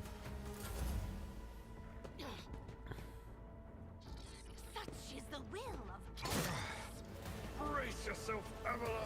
To the weak. Full and partial covers give you opportunity to avoid enemy attacks. Full cover indicated by a skull and a shield reduces the chance to be hit by 60%. Partial cover reduces by 35%. At the same time, the chance to hit a character behind cover may vary depending on the difficulty of the game you choose. Some cover may be destroyed by melee attacks, area attacks, other abilities. Okay. You serve me. I'm going to give that to Argenta. Can I do... I don't want to hit my own guys, so let's, I potentially could kill him, so let's do it. Got him in one. I'm going to stay behind cover, though.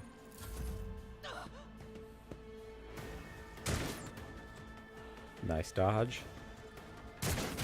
Not so nice dodge, but 1 damage is nothing. Nice dodge. Abelard. We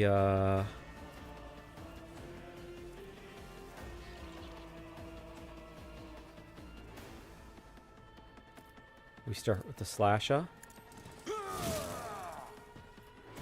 And then I think that will trigger attack of opportunity though, so I don't want to do that. I can't use it directly on him, can I? No. Can I use it on this guy? That's not the Seneschal's job. No suitable path, no suitable path. Maybe? Too far. Okay.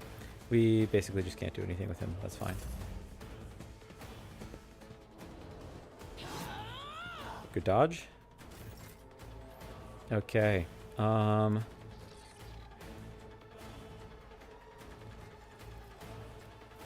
I That is not the Emperor's will. can't use it up close.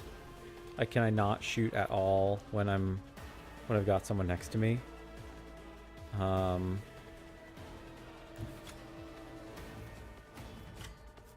Why can't I use these?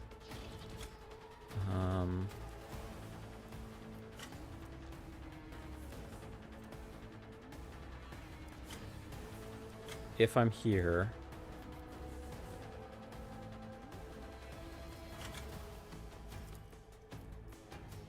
okay, it seems like I can if I fall back. Emperor, move through me. Be the fire in my heart. And we one-shot him. That's great. Adira. I wish those guys had stayed closer together so I could chain lightning them again. We'll just do a psychic shriek. Kill this guy so that Abelard is free to move. Dang, that's a lot of damage. 22. Chaos guides me.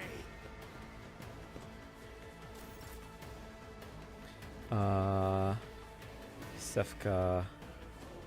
If I am here, we run up. Can I just do... So there is a chance that I hit my ally if I do multi-shot from here. So I'm not going to do that. You're too far for me to shoot at all. So we... It's as good as done. double miss. Bummer. Good dodge. Thank you. Serve the ruinous powers. 0 damage. Rad.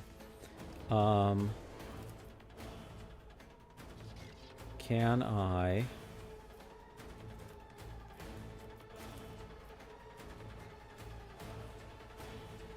If I run over here,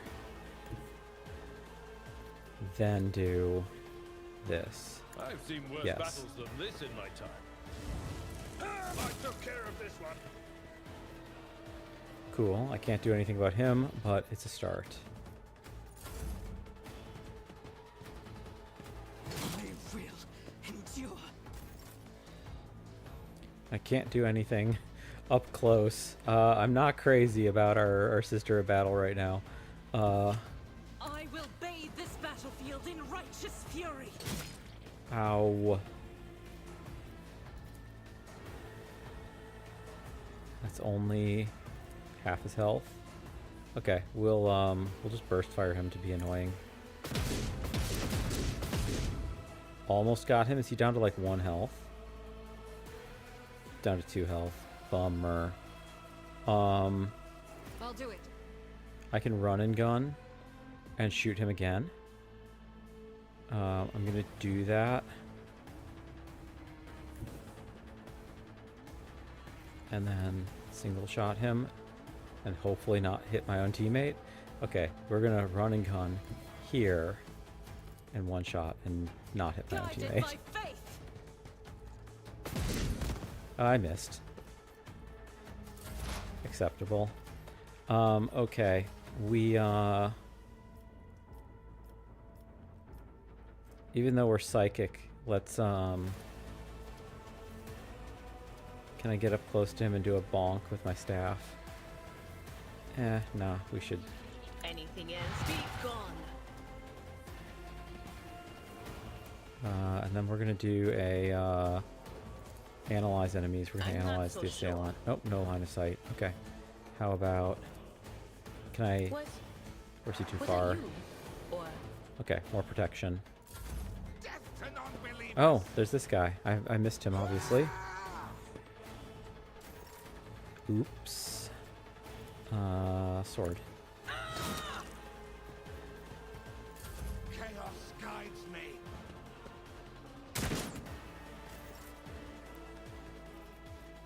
Okay, let's see if we can. Someone else can do this.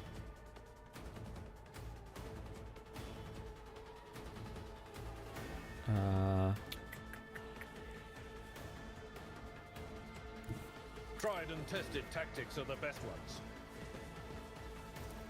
We charge him now. One fewer target. Okay, didn't even need my regular attack. Okay, Argenta, I really don't want you to shoot your own teammates. So we run over here. enemies of the Emperor will be undone. And then we do a regular shot. As the Emperor commands, I act. What can I do? Reload? Do I need to reload? Might as well. Adira, get in there. Or we could just do a psychic scream on him. Of course. Cool. That should be combat. I think that's it.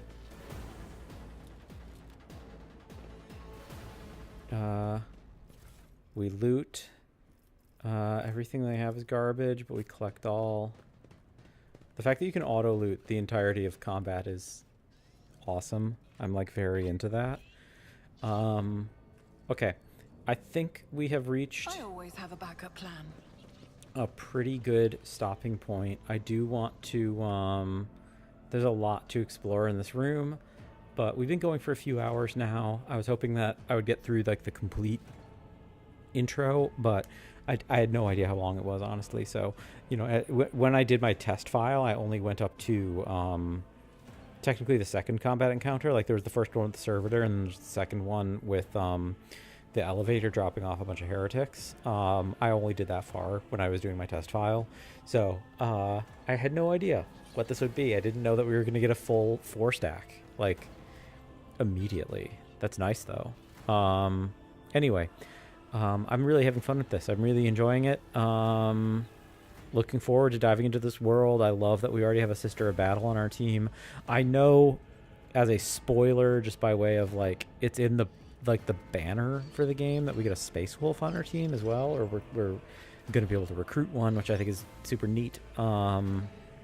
Space Wolves get a lot of hate in the fandom, but I've always had a soft spot for them. I think they're like incredibly goofy. Space Wolves, for anyone who's not familiar with the 40k franchise, are their type of Space Marines. So Space Marines, of course, are like the poster boys of the franchise. They wear the power armor and stuff. Space Wolves are like the Viking themed Space Marine chapter. So Space Marines are basically like the paladins of the setting, and they're genetically enhanced. They're like 7 or 8 feet tall. They wear like literally like Iron Man style like power armor, in addition to being like super giant and super strong on their own. And each of their chapters has like a different motif. Like there's the Blood Angels, who are kind of vampire themed. There's the Dark Angels, who are very like Knights of the Round Table. There's I don't know. Every individual chapter has its own motif and their own thing that they're kind of known for in combat or whatever. Space Wolves are the Viking chapter. Like, they wear wolf pelts, and they have they do axes rather than swords for the most part. They literally have giant pet wolves. They have fangs. They have big bushy beards, and they have kind of like braided motifs and designs all over their armor.